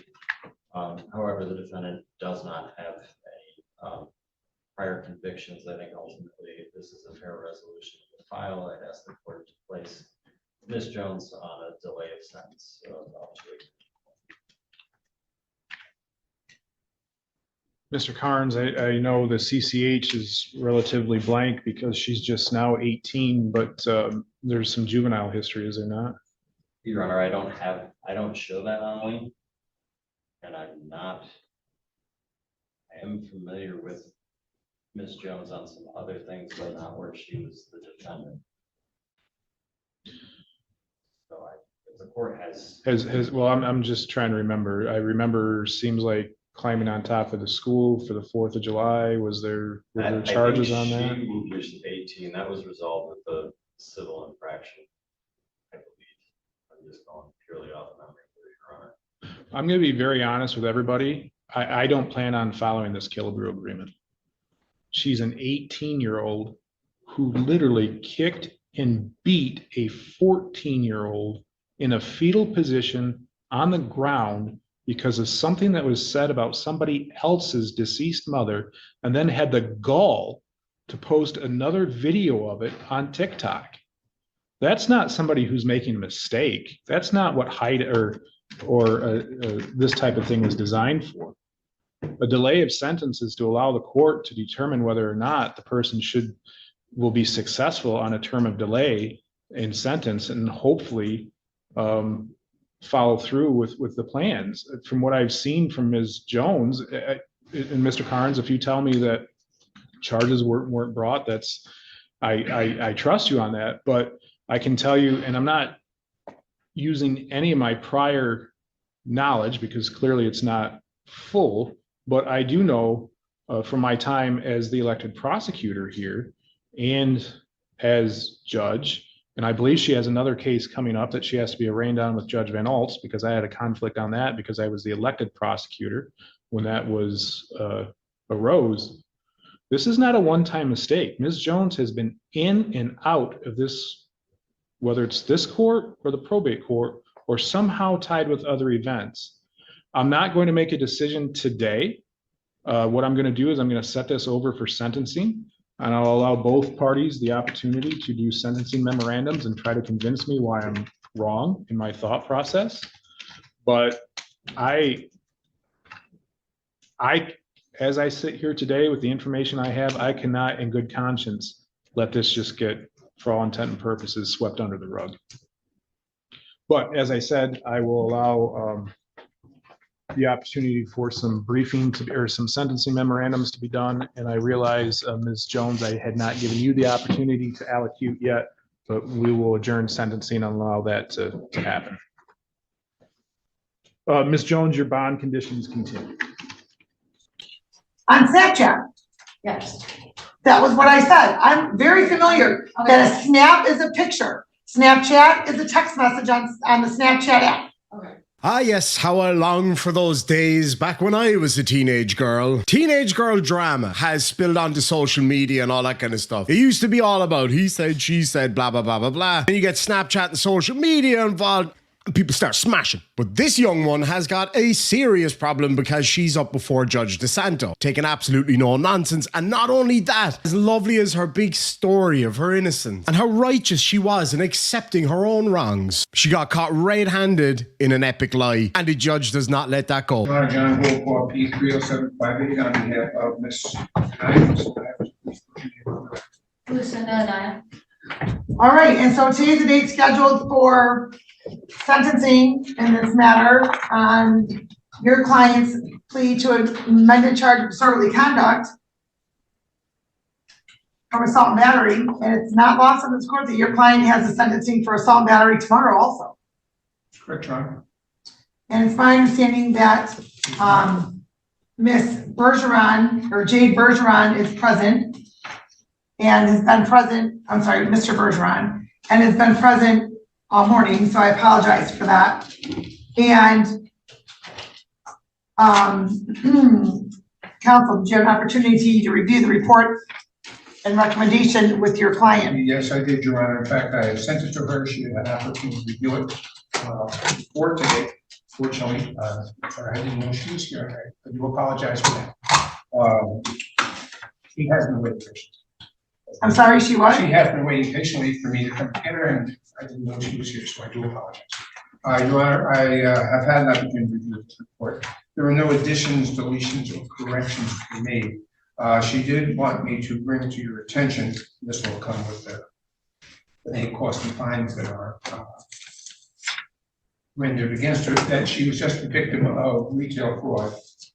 So she has no availability of funds. What does that mean? She was the victim of retail fraud. She's Not the retail owner. fraud, I'm sorry. No, my debit card. Identity. Yeah, my debit card, it was on fraud watch, so I have to get a new debit card. This happened last week, so I'm waiting for my new card to come in, so I can't transfer money or do anything with my old account. That's what I meant. I meant fraud. You can't go into the bank and withdraw money? No, it's unlocked. So I just want to bring that to the court's attention, because she does understand those circumstances. Other than that, Your Honor, this was discusses whether there are no additions, there are no deletions, corrections, or additions being made. Is that correct? We have reviewed the recommendation. I see that this is recommended under 771.1. I appreciate that. And Ms. Schall, I also am aware of the other matter, which is subsequently pending. We have discussed that. It's my understanding she will be here for sentencing tomorrow, and that's she's also aware of that. Other than that, Your Honor, I don't believe she has anything else to say. I've also explained to her what early termination means, and she's quite remorseful, Your Honor, for these circumstances. It was something that clearly got out of hand, and because of that, the circumstances that just become quite a burden on her, as well as on, I'm sure, the victim in this particular matter. You're trailing off. You said the victim what? As well as the victims. I understand, you know, and what she has gone through as well. She understands. Is that correct? Yes. Okay, Jade, if you, and I believe your father's present, like to come forward. Jade's not. Oh. She doesn't. Oh, okay. I'm representing the minor.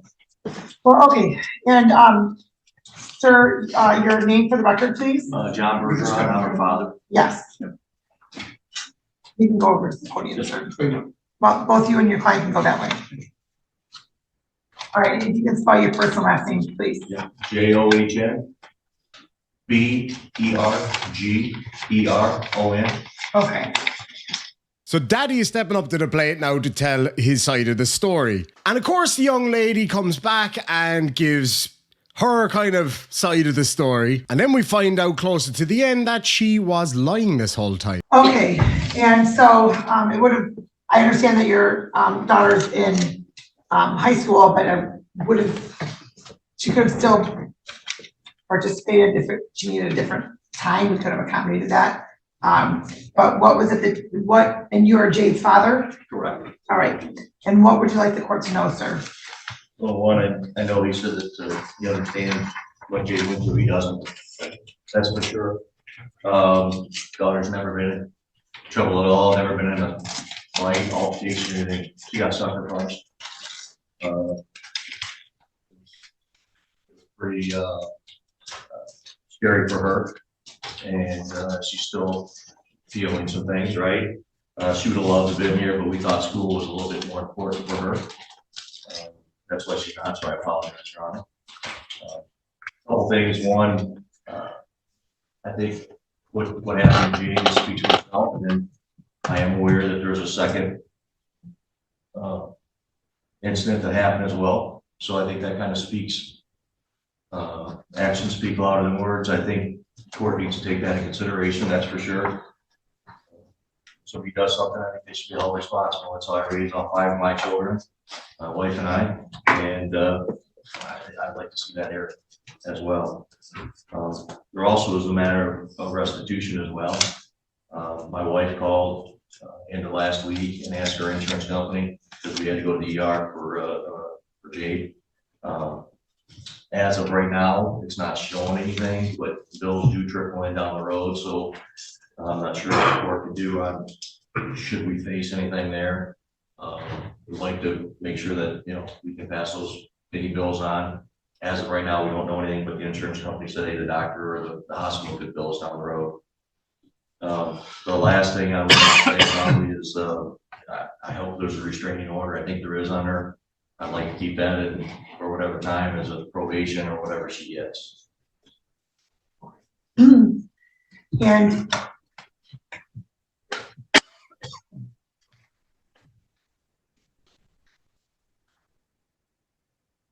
how old is your daughter? 17. And she went to the hospital to be checked out, and was she diagnosed? Did she have any, what was the result of her hospital visit? So the reason why we took her is her nose was swollen and she was bleeding pretty good. So we went in there and the ER doctor said that, look, we could, to his best of his ability, right? He's not a otolaryngologist, right? He's not an ENT doctor. He didn't think anything was wrong, but to really be sure, we could take those next steps. I consulted, I actually sell medical equipment and been doing it for 30 years, so I know some ENT doctors. They said that from what I described and showed them that most likely not, but they'd be willing to do anything. So we didn't take those next steps. The swelling eventually went down, and but that's what we're trying. Okay.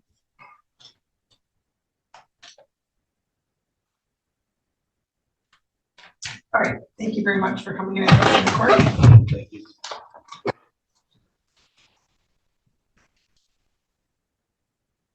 Okay, and Mr. Gopal? Stand in that statement.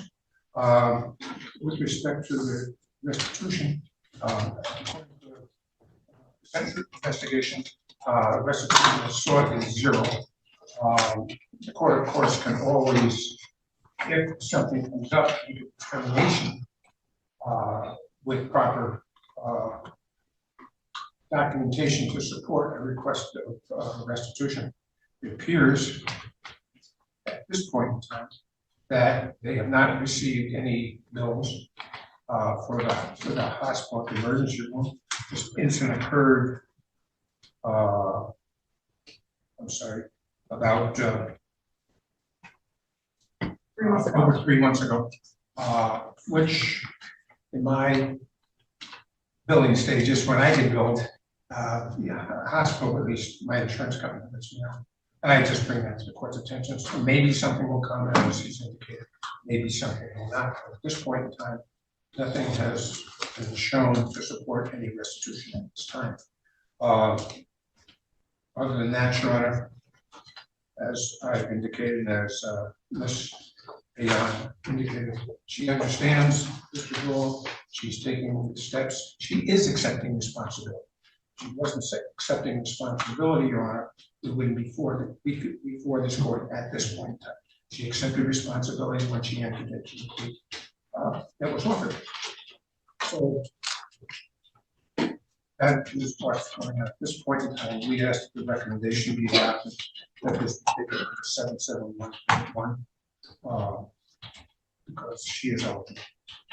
And also because, Your Honor, we also asked that under early termination of conviction. We were aware at the time that this plea was entered, it was another matter pending. And we were also aware at that time, not it was a matter pending, not pending court.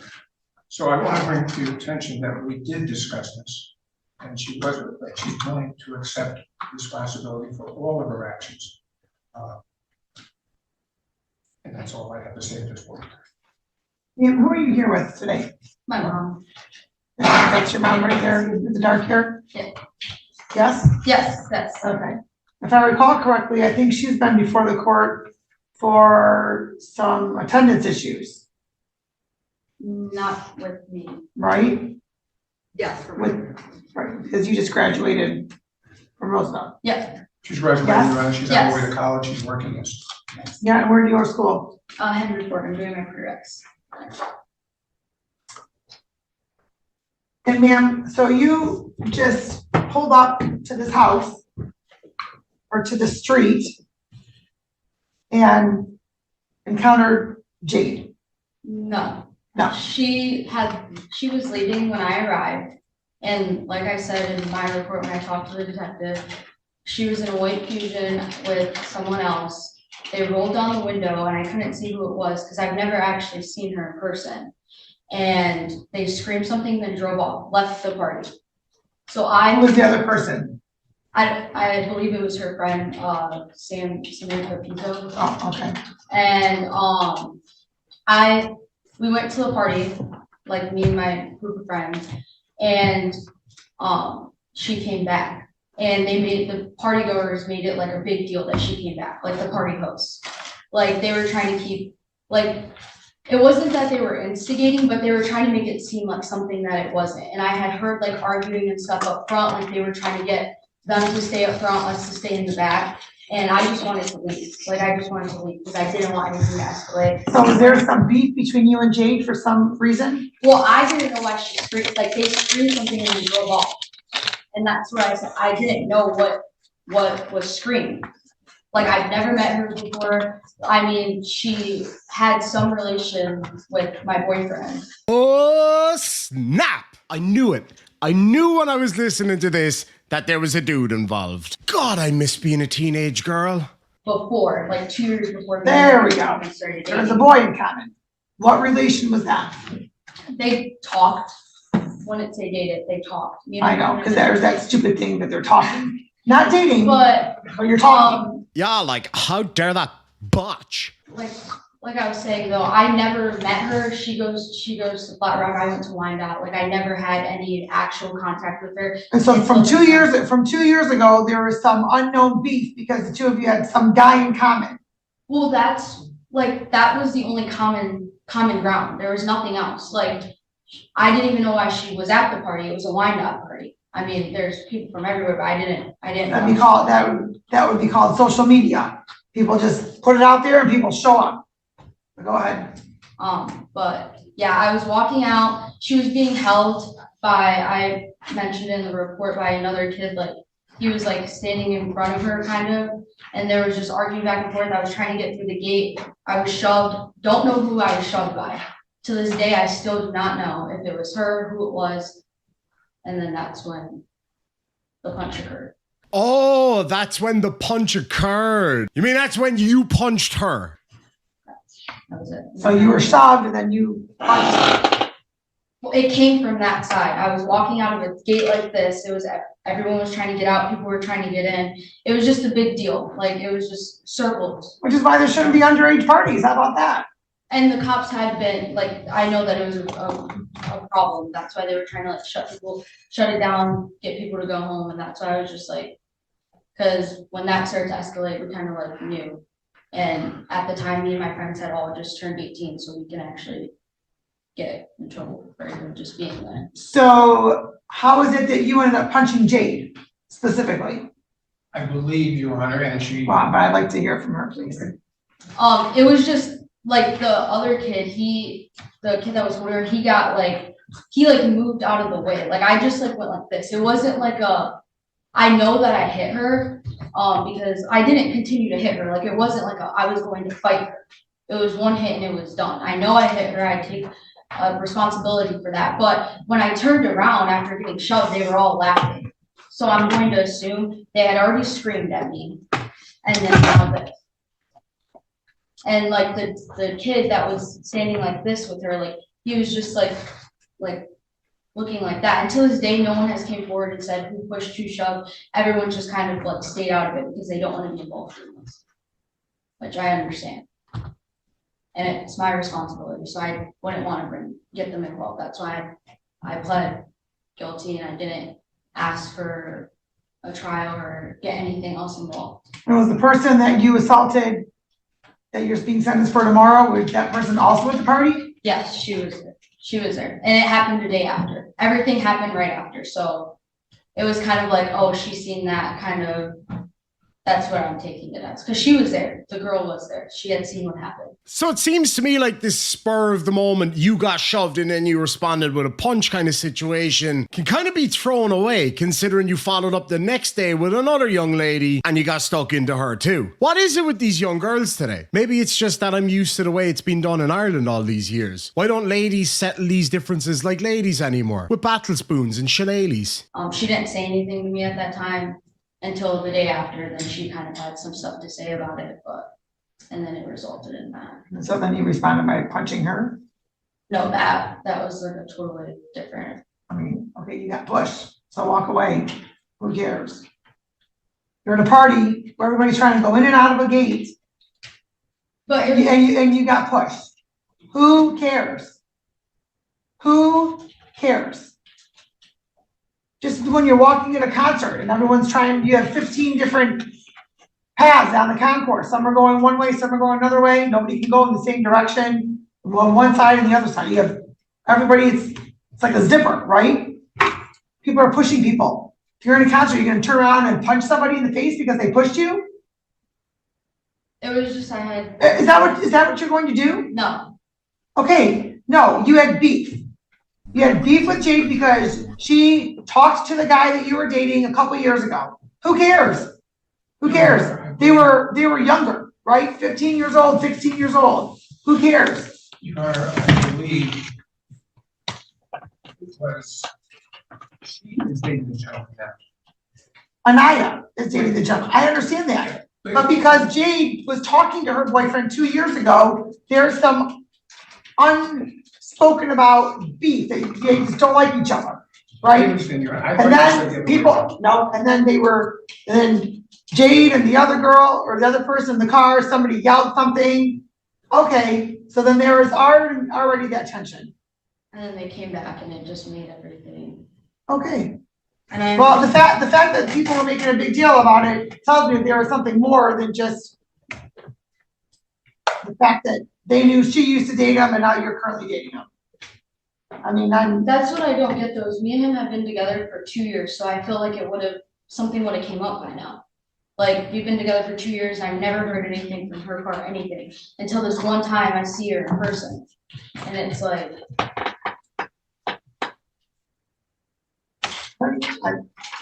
I cannot explain, even though I have a 16-year-old daughter, I cannot explain how the lack of, I don't know, I can't even think of the word right now. How the adolescent mind works now that social media has made it so much worse. But I also know that typically, if it's continuing, if there's some continuing comments or something, I don't know, that's what usually keeps it going. So.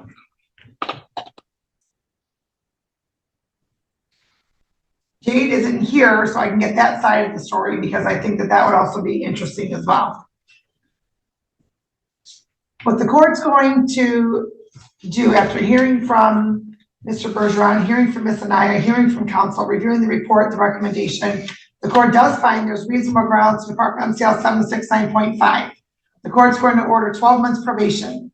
You are eligible for early discharge, and I'll go over that shortly. You're also eligible under 771.1, but ma'am, keep in mind that one violation, that's revoked. You're not to violate any criminal law of any unit of government. You're not to leave the state without the consent of the court. You are to report truthfully to your probation officer as often as your probation officer may require, in person, writing, or virtually. You're to notify your probation officer immediately of any change in the address or employment status. You're not to use any alcohol or drugs unless prescribed to be subjected to random testing. The rehabilitative goal for that condition is to make sure you're maintaining abstinence and sobriety, especially because you're not 21 yet. The court's going to order you to not have any contact with Ms. Bergeron. That's phone contact, text message, email, social media, third party, anything of the like. Nothing. You're not to return to Roosevelt High School. I don't know if your boyfriend's still in high school or not. I don't know. Is he? Yes. Oh, so they attend the same high school. No, she, Oh, no, she goes to Flat Rock. That's right. she went to us. Okay. All right, so you're not allowed to go to Ms. Bergeron's home, her school, or her place of employment. You are to participate in a 12-week anger management class. The rehabilitative goal for that condition is to hopefully assist you in learning how to express your feelings and needs in an appropriate fashion, and to emotionally prepare you for upsetting situations such as this one. The court's going to order $0 in restitution at this point. If there are additional bills that come through, then Jade will have to notify probation, and then we can set up for a restitution hearing. And the court's going to order mandatory revocation of 771.1 status for any violation. Any questions? No, Your Honor. Bergeron, did you have any questions? I do have, if I can step up and Yes. ask, please. So obviously the daddy of the victim has a bit of an issue with what this young lady has said. Now he's coming up to tell what actually happened. So, the one thing that we actually turned over to the detective at the time was she actually did a text to my daughter before the party where she arrived and told that she was gonna kick my daughter's behind in a 3-letter order. So that text was pre anything she showed up. And it was from Miss Anaya? Yes, And how do you know it was from Lucinda Anaya? it has her name on the text on it, right? It's from, my daughter turned it over to the detective at the time and everything, so that's all part of the record, so. This, that she didn't know her or anything, no, she deliberately came to that party with the conditions that she was gonna kick my daughters. Did you send her a text or a Snapchat? It's probably a Snapchat. It's probably Snapchat, I don't have any of that, so I apologize, but it was all. in the- Which it looks though as though it's a text, but it's the words through Snapchat, yes. Just, so you know, I mean, that was premeditated. Okay, all right, thank Well, you. Your Honor, may I address that? Okay, We reviewed all the discovery before entering into this. Before we looked at the police reports, there is no mention of her texting or having any contact with this young lady.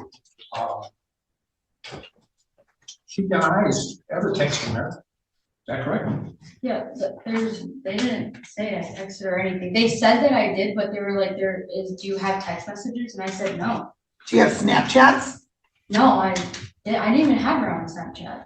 Because when I got questioned by the detectives, they brought it up and they asked. And I said, no, I don't have anything. After it happened, I knew what was gonna happen, so I blocked her on everything so that nothing could be started, like through social media, so she couldn't text me. Well, hold on. I may be older than you, but I know how that kind of works. No, For the most part. Hold on. If you have somebody added on Snapchat, then you can block them. But there's not a way to block them before you add them. No, I'm talking about like on Instagram. So on Instagram, like I can block them so that she can't even message me because it would pop up in like a thing called requests. Because I knew that it was So already. then your Instagram account's not private. No, my Instagram account is not private. Okay, so is she following you on Instagram? No, not anymore.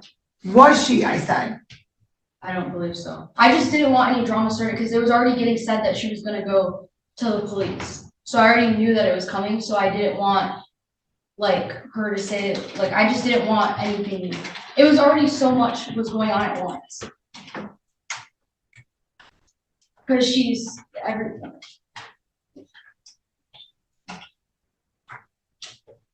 But there's no text message, I was never. Well, I'm just going to indicate this, okay? In the police report, page 4 or 5.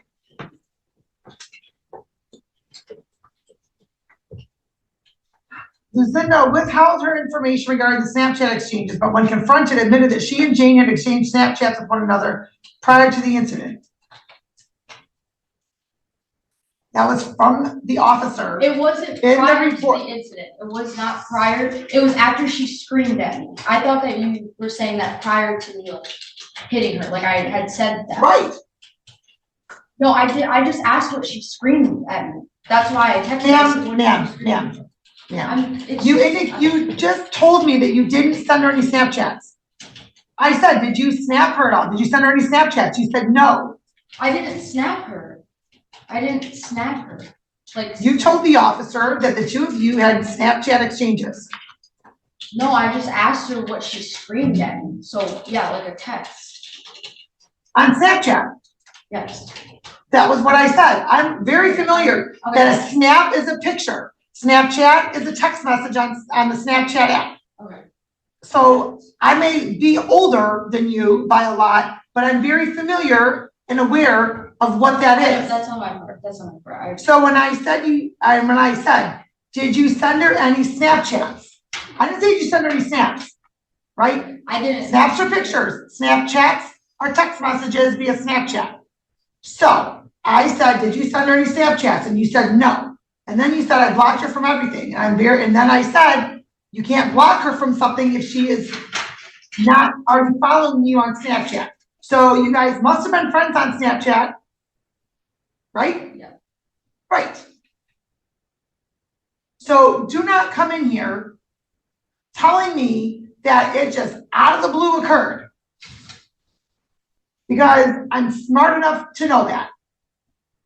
And to read between the lines. So don't come in here tomorrow trying to tell me the same thing. Because I'm smarter than you think I am.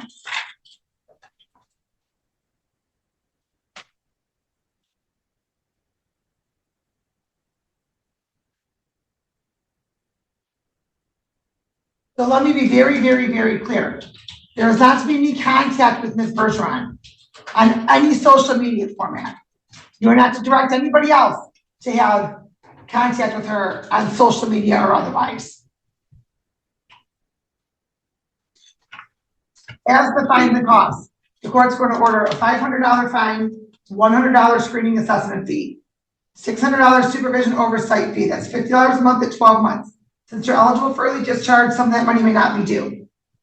$200 for the cost of prosecution. Crime victim assessment fee of $75. Justice system assessment fee of $50. As of right now, there's $0 in restitution. Total $1,525. I'm sorry, $1,525. thank you. How much can you pay per month and what day of the month works best? So like a date, like, can I do the 20th? Of every month? How much can you pay each month? Can I do 100? Yes. Beginning November 20th? All right, $100 per month beginning November 20th.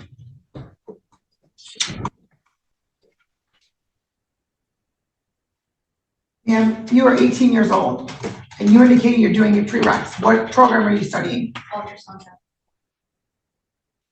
Well, I certainly hope this 12-week anger management class helps you in learning how to process emotions in emotionally frustrating situations, because you will find yourself in some of those during your professional career as well.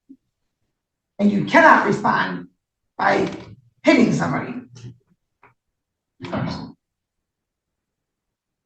I'm sure you have a lot of anger. I recall your mom when she was addressing your sister's issues. And so there's probably a lot of anger. So in addition to the 12-week anger management course, you might want to look into some counseling and some therapy. Yes, I understand. Well, you might want to go back to it, because if you received any coping mechanisms, you apparently forgot how to use them. So, caught in a very obvious light. There's no doubt in my mind that this young lady decided to roll up on this other one and cause trouble, for whatever reason that may be. But then she comes back the following day for the second hearing. All right, please state your name, ma'am. Lucinda and I. All right, good morning, and good morning again. And thank you again for dressing appropriately for court. And counsel, just so you're aware, Ms. Anaya was here yesterday on sentencing on another matter. It was assault and battery amended to disorderly conduct with a victim of Jade, and this is a victim of Jordan. Is Jordan present? No, okay. And so I don't believe that there was much of a change in the report the PSI and recommendation, other than in this matter, there was not a request for restitution. That's correct, Your Honor. I've had an opportunity to speak to Mr. John Goldfall, who was their attorney on that matter yesterday. He kind of brought me up to speed what happened. My client and I also talked about it. Your Honor, yes, we would hope that the court would adopt the recommendations contained in this case. Obviously, my client knows she has to do much, much, much better. The household she lives in, my client also has a sister, Isabella, which the court heard from earlier when her mother's case was called. There are 3 ladies in that household, Your Honor, and they're all going to try to work together to help each other abide by the court's orders and get to school and be responsible citizens. Your Honor, I have nothing really to add to the report other than we hope the court would adopt it, take it pursuant to the HIDA plea that we pled to, and let her do her time on probation. Is that correct, ma'am? Yes.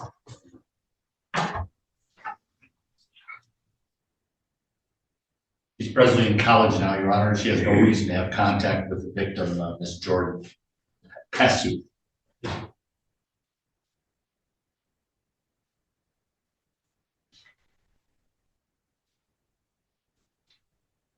Also should be noticed that she's still in the guidance center. Is that correct? Are you still doing guidance center treatment or not? No. No. Okay. Okay, so tell me what happened with this altercation. So me and my friends went to go see one of our friends that happened to be a Jordan. His name's also Jordan, so that gets confused. And he happened to be with this Jordan. Me and her have never had issues before. She was friends with, we were equals. So we talked, but it wasn't, we didn't have like, we weren't best friends. And there were stuff said like from her about me, just high school stuff. And that was dealt with in high school. I never had a problem with her in high school, none of that. She was present for the incident that happened the night before, so she had seen that. She didn't say anything that night. It didn't seem like it bothered her that much. The victims are friends. So in this case, we went to go see our other friend and they were parked outside of a house that it wasn't any of their houses. It was like they were in a group, I was in a group. We went up to their car and she was already getting out. Like she was already, I think she had to go use the restroom or something. And she was already getting out and she just had an attitude already. And they were telling her like, oh, just go to the bathroom, like we'll be back. The friends were saying like, oh, we'll be here when you come back. And she just had like an attitude. And then she started bringing up the incident from the night before and it was just arguing, like not arguing, but I just asked like what the issue was because she wasn't involved in the other incident. So I didn't understand what the issue was. And that's when she started to get angry and she like had a belt bag on. She threw her belt bag off and stepped out of her car. And like I was standing at the back window and she came up to me and I was like, what's the issue? At that point in time, I understand now from what you said, I should have just walked away and just waited for the friends to come back to the car. And that's when I went like this and I was like, get away from me because I didn't want what happened yesterday to happen. And then that's when the fight started. In this case, I did not hit first. And I made that very clear because I know in the report she said I like dragged her out of her car or I hit her while she was in her car, but that's not what happened. And I told the detectives that. They said that they were gonna see if there was ring camera footage. I don't know if there ever was. But ever since then, I haven't had any contact with her. She still posts and says stuff all the time. I don't respond to it because I'm the one with the no contact. Like the last time I had. Oh, go ahead. Oh, sorry. No, go ahead. Continue. The last time that I had my arraignment per trial, they watched the live stream and they posted about it and obviously got back to me, but I didn't respond to it. I've talked, like when I came to make a report, I basically was told that like there's nothing that I can do about it because I'm the one with the no contact, but I haven't responded to anything at all. Okay. So what are some posts that she makes that you're talking about? She doesn't say my name, but in one of the posts, I have all the screenshots. She posted the last time I had court, watching her court day live was the entertainment for my day. Or something like that, something along the lines of that. And then after the incident had happened and I had talked to the detectives, they had told me like if she posts anything about the fight or anything, let us know. She posted a day after basically saying like, I've been waiting to beat this girl's ASS, have fun in jail. And when I called the detective to let him know, I never got a call back or anything, but I have all the screenshots and everything. Okay. But I haven't responded to anything now. I think that's the important part, Your Honor, that she's made no further attempts to contact her or make any comments toward what the victim in this case has posted. My client's right, she has no contact order and she's been abiding by it. All right. Well, clearly, so this one didn't involve anything regarding the boyfriend this time? No, it says that, but that's also what the other girl said. And like I said, they're friends and I was questioned about this case. I was questioned about both of them at the same time and nothing about the boyfriend got brought up until they read the report, or I was read the report and that's what she said, but they didn't bring it up to me at the time. Okay. So. All right. Okay, and so counsel, anything else? Nothing further, Your Honor. All right. All right, so the court will. Oh, is there something else? I'm sorry, Your Honor. I That's just okay. want to know she's in need of payment program for fines. I told you about yesterday about my car. Yes, okay. All right, and so the court will state the following. After hearing from Ms. Anaya, hearing from counsel, counsel reviewing the report and recommendation, the court does find that there's reasonable grounds to park MCL 769.5. The court also is familiar with the situation from the sentencing yesterday as well. So the court will note 12 months probation. You are eligible for early discharge with the hearing. This matter will be taken under the Home Youthful Training Act. You're not to violate any criminal law of any of government. You're not to leave the state without the consent of the court. You are to report truthfully to your probation officer as often as your probation officer may require, in person, in writing, or virtually. You're to notify your probation officer immediately of any change in address or employment status. You're not to take alcohol or drugs unless prescribed to be subjected to random testing. The rehabilitative goal for that condition is so the court can monitor your progress in maintaining abstinence and sobriety. 12-week anger management program. It's not an additional 12-week anger management program. It's the same 12. Yeah. Did I say 12 months, 12 weeks? Yeah, she explained it. Yeah. Yes, okay. And so the rehabilitative goals for that, which I know I went over it yesterday, but for the record, is to assist you in learning how to express your feelings and needs in an appropriate fashion. Revocation of HIDA for any probation violation. Restitution is 0 because there hasn't been any requested, and no contact with the complaining witness. The rehabilitative goal for that condition is to ensure the safety of the victim and hopefully prevent this matter from happening again. Okay, any questions regarding the terms and conditions? Just everything is running concurrently for the same period of time, Your Honor, and complications. Yes, I will note that as well. Thank you. All right. As the fines and costs, $300 fine, $100 screening assessment fee. So the supervision, this is a separate case, so there's still supervision oversight costs. I'm going to cut those in half, given the other case as well. So it would be $600, which is 12 months at $50 a month. I'm going to indicate $300. Will she be seeing one probation officer? I believe so. Yes. Like that would make the most sense. Yes. $200, and so because you're eligible for early discharge, you may not owe that entire amount. Okay. $200 for the cost of prosecution, crime victim assessment fee of $75, justice system assessment fee of $50.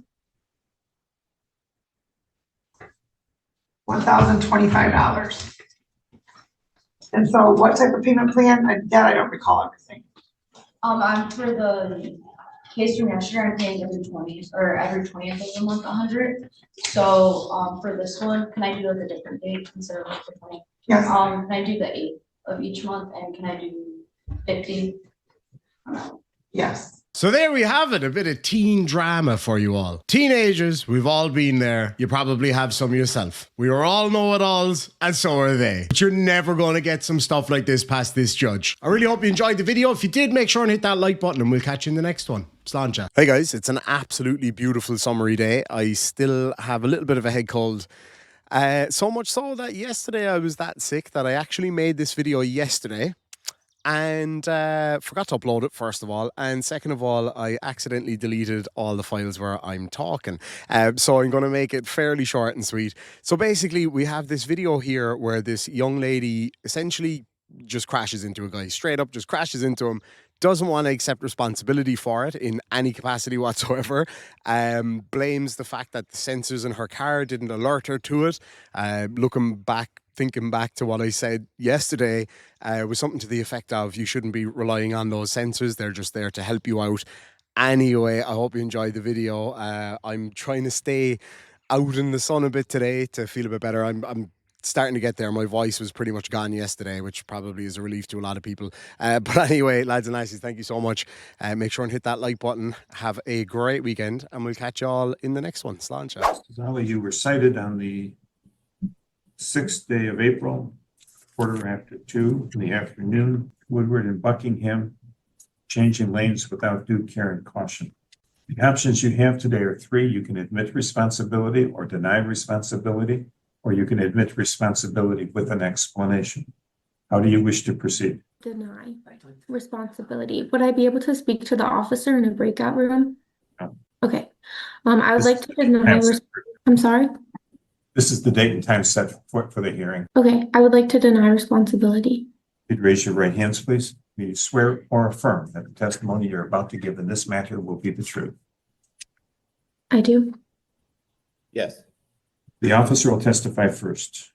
Yeah, Your Honor, on April 6th of 2025 at about 2:17 in the afternoon, I was dispatched to a property damage accident or a traffic crash involving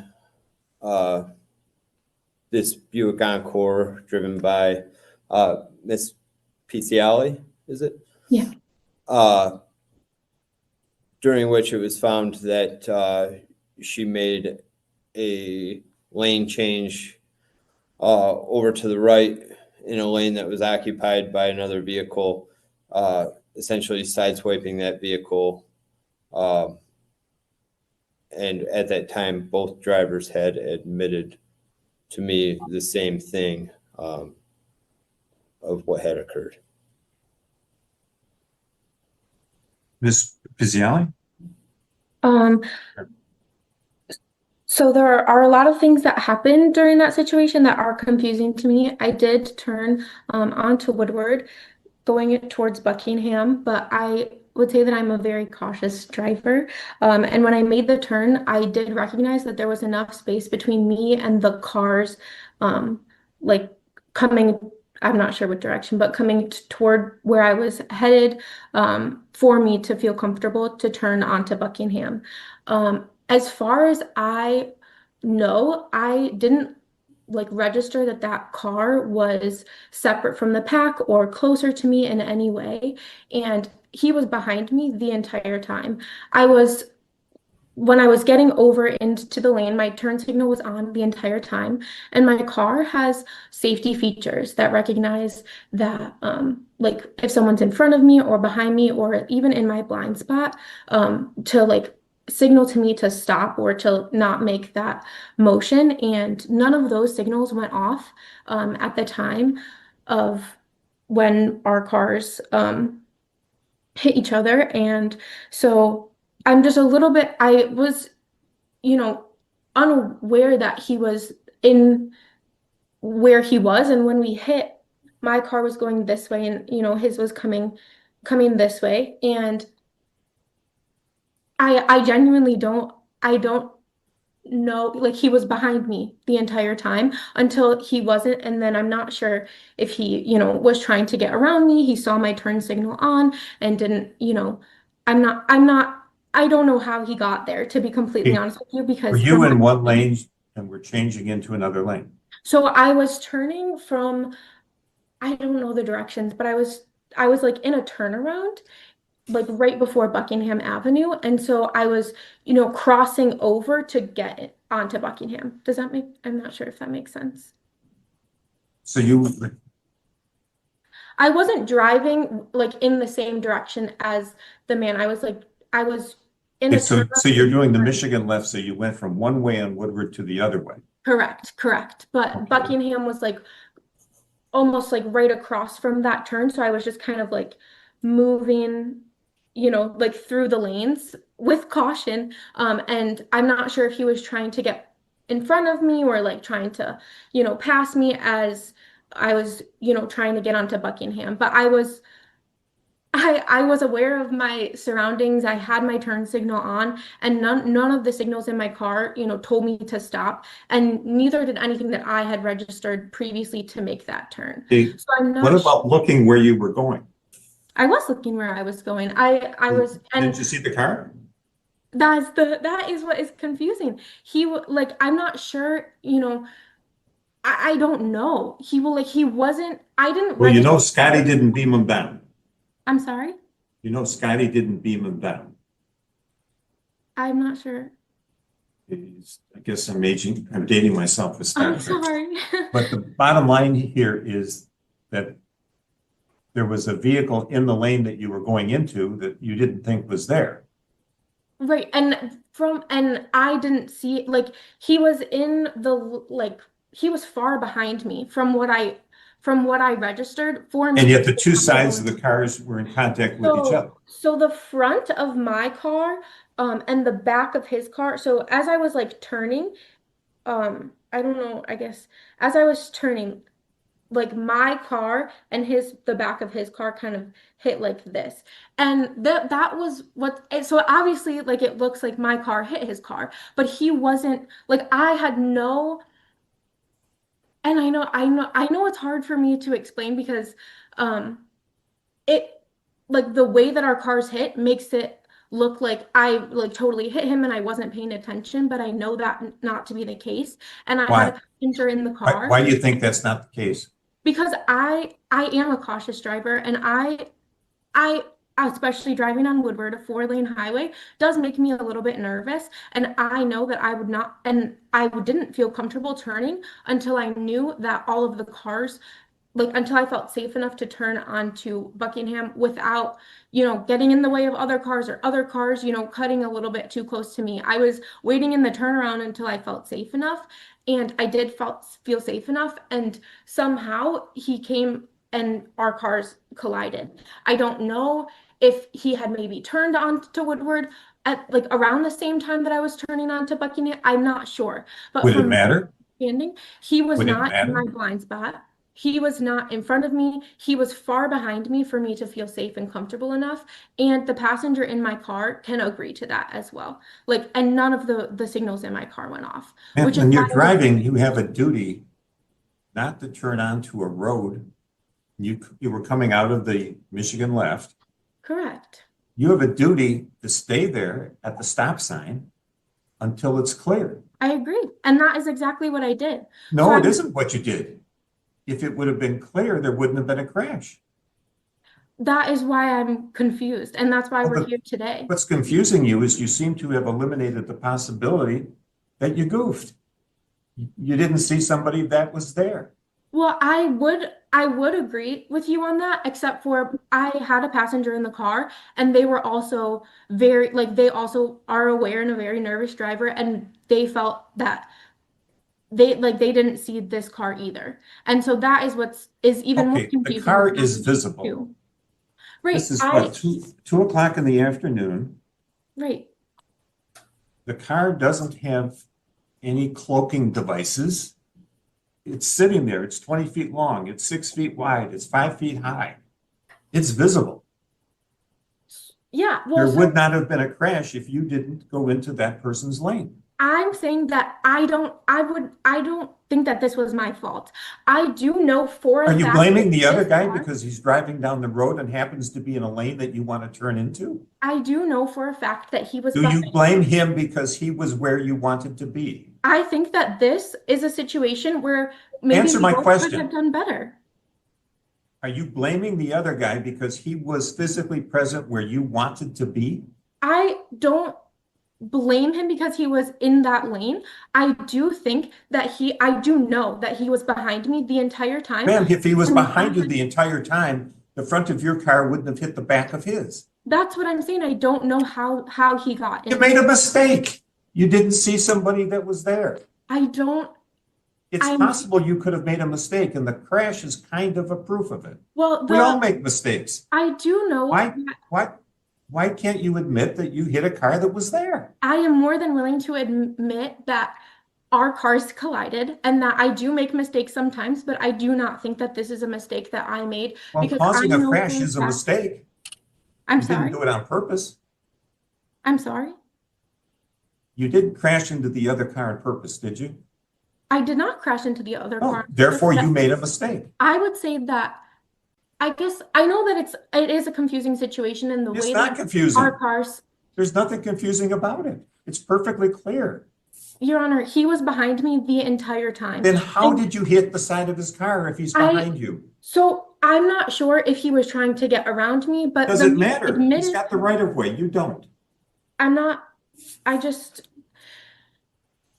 Your Honor, I am struggling. I've thought about this situation so many times, and I'm just struggling to understand really what happened. And I talked to the other passenger in the car, and she also is struggling to understand how that happened because, like, he was behind me until he If he was behind you, you wouldn't have hit the side of his car. But he was aware that I was turning into the lane. It doesn't He matter. told me You there, don't, and you're not parting the waters of the Red Sea with a turn signal. You I turn the understand that. you turn your turn signal on. It doesn't tell people they have to get out of your way. I understand that. The issue that I'm having is that when I turned onto Woodward toward Buckingham, I was very confident in the fact that I could get to Buckingham without even with having the cars that were coming, toward Buckingham have a lot of space where I wouldn't have even gotten even close to them. So that is what is confusing. I'm not sure if this man You're eliminating the possibility that you made a mistake. You didn't go until you were confident, but you were mistaken. If you would have been correct, there would not have been a crash. And so that is what I initially thought as well, because I was like, this is a mistake that I made. But upon further reflection and talking to the passenger in the car with me, I realized that I really genuinely I did not make a mistake. The car was with the pack of cars that I felt safe enough to turn in front of. I'm not sure if this man had seen me coming, saw my turn signal, decided to, get around me or get past me, and then Which he has a right to do. happened. First of all, you're making an illegal turn. When you make a left turn onto Woodward Avenue, the statute requires you to make the left turn into the left lane. Then you can change lanes, but you can't make the left into the second or the third or the fourth lane. When you make a right turn, you have to make it into the rightmost lane. When you make a left turn, you have to make it into the leftmost lane. The statute requires that. But that is kind of honored in the breach with the Michigan left set up the way they are. However, when there's traffic on Woodward proceeding in the way that you want to go, or if you want to cross them, whichever way you're going to look at it, they have the right of way. You have to wait for them. You didn't. There was a crash. You caused the crash. You're responsible for the civil infraction of making an improper lane change. This idea that upon reflection, you can't see that it was your fault flies in the face of the reality of the situation, that you felt confident you could go, you went because you were sure it was safe, and unfortunately, you were wrong. Fine is 170. It's clear that you're responsible. There's no ambiguity there at all. If the officer hadn't testified, if I heard only your testimony, I'd have to find you responsible. Fine is $175. It can be paid online or by mail. Or you could drop by the courthouse and pay it at the counter if that's more convenient for you. Thank you. Okay. Thank you. Oh, hey, man, what the hell are you doing? Really? What's it gonna take? Put you in a hospital? Lose a kidney? Put a colostomy bag or colostomy bag on you so you can't even crap out of your own?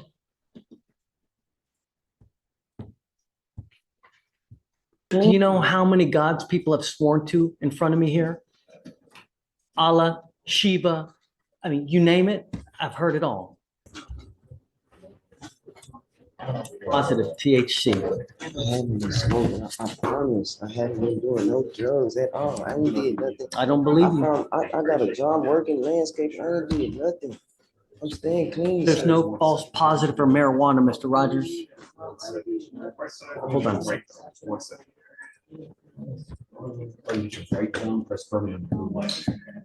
Just a day. Thank you very much. Yes, sir. He says he was negative yesterday and It was positive Friday, negative yesterday, and positive again today. That sounds like. I haven't did no drugs. I swear to God. I haven't did anything. I'm staying clean. Do you know how many gods people have sworn to in front of me here? Allah, Shiva, I mean, you name it, I've heard it all. All I asked you to do was not smoke weed. There is no false positive for marijuana. You either do it or you don't. I did it though. That's what I'm saying. How I come clean yesterday and come positive today. I didn't do it. You were negative Friday too, or you were positive Friday. And it was a little bit. And I didn't do, I promised to God, I haven't been. It's either positive or negative. There's no little bit.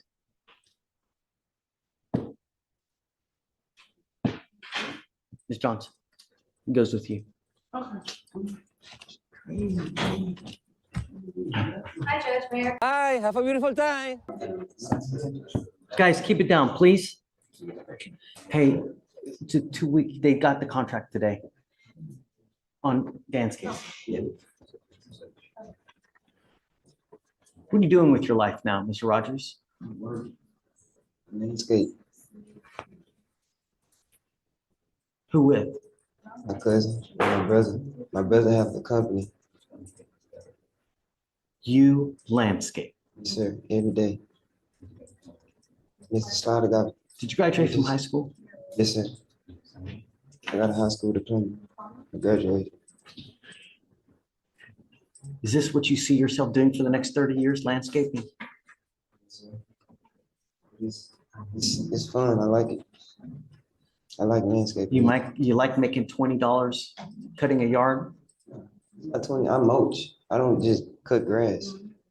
I do gutters. I landscape. I fish gardens. So all these cases here, is this just to supplement your income then? All these BMVs, all these other, the theft cases, is all this stuff is just to supplement your income? Is that what you're doing then? Because you're not making enough? It's a rhetorical question, Mr. Rogers. It's not one for you to answer. But my concern is that since 2021, theft, DWI, felony evading, and now you have 2 burglary of motor vehicles. Excuse me, sir. How I help? I know that a lot of them have been dismissed. But the fact remains is that anytime you look for a job, they're still going to see all of this. What do you think they're going to say? A potential job, what do you think they're going to think when they see all this? When you try to rent an apartment, they're going to see all this. Where do you live now? Right. You're not going to live with your grandmother forever. At some point, you're going to have to move out. You're going to have to put in an application for either an apartment. Well, it's got to be an apartment because you're not going to buy a house cutting grass. What do you think an apartment's going to do when they see all this? even dismissed. And the worst part about it is because this is now a second burglary of a motor vehicle, that offer to get it dismissed don't happen again. And I'm going to tell you that when potential employers look up a burglary, that's worse than a theft, because to them, that means you rob someone. Do you think anyone in their right mind is going to want someone like that working for them? I wouldn't. Slider wouldn't. It'd be a fool errand, because we know, given the opportunity, someone's going to yank it from us. Someone's going to take it. Someone's going to. So the question is, and Mr. Slider, I'm at a loss too, because, I was thinking about this last night. Where do we go from here? Really? You just don't get it. And the thing is perhaps Pavel has just been too nice, because all these other cases against you, except for one, has been dismissed. Has that enabled you? Meaning, has it said, well, man, all these other things get dismissed, man. I guess nothing's going to happen to me. I can do. I don't think like this, sir. Actions speak louder than words, Mr. Rogers. You telling me something, this goes in this ear, goes right up that ear.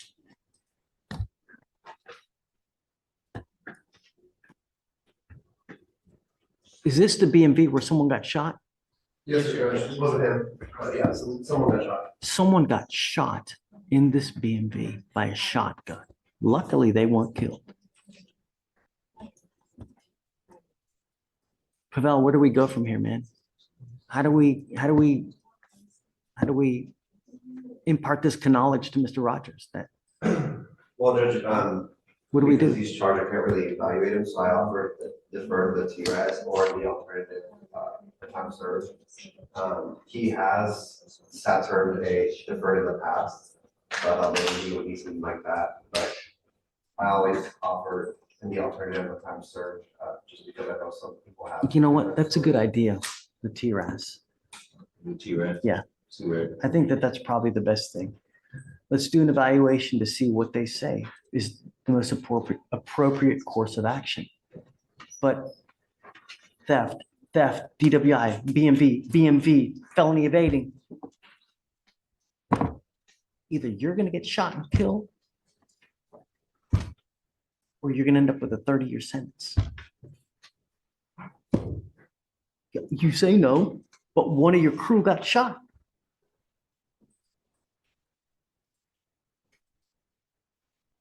You can run and you can do it. But at some point, it's going to catch up to you, Mr. Rogers. I'm trying to impart this to you before that happens. I was young and I was an a-hole too. Luckily, I had someone pull me aside and go, hey man, what the hell are you doing? Before it got too late for me. We all make mistakes. The idea of a father or a father figure like Mr. Sliders to hit you into place when you start veering off the line so that you can start getting the straight. Because you veer too far off, you're hosed. And with your record, you're already off the line right here. If you don't believe me, ask him. He's already been shot. He got shot after this case. He did. How did he get shot? Where'd you get shot? At a party with like my friends and all, my cousins. They had a get together at my house. And somebody just came by just randomly shooting. They just shot. I was standing outside and they shot me in my leg. When you hang with dogs, you get fleas, man. I'm telling you. You're lucky you're alive. This is two times within the last 6 months, you either been shot at or you were shot. Really? What's it gonna take?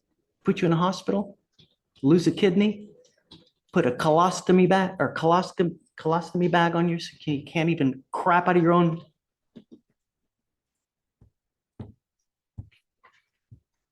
So Shatoria, if we can get a TRAS done, I'm gonna tell you now, once again, I'm going to drug test you 30 days from today. You test positive again, I'm gonna quadruple your bond this time. At some point, someone's gonna stop playing this game and bonding you out.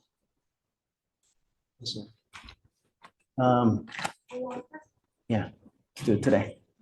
And then, I don't know, we'll come back in a week and let's see what it says. Sounds good, Judge. Tracy. Same bond conditions, curfew, 9 PM, 6 AM, no dope, no alcohol, no contact with any of the co-defendants in the same jazz. I just got them already signed them. You don't want to add anything. No, yeah. Don't fail me again, Mr. Rogers.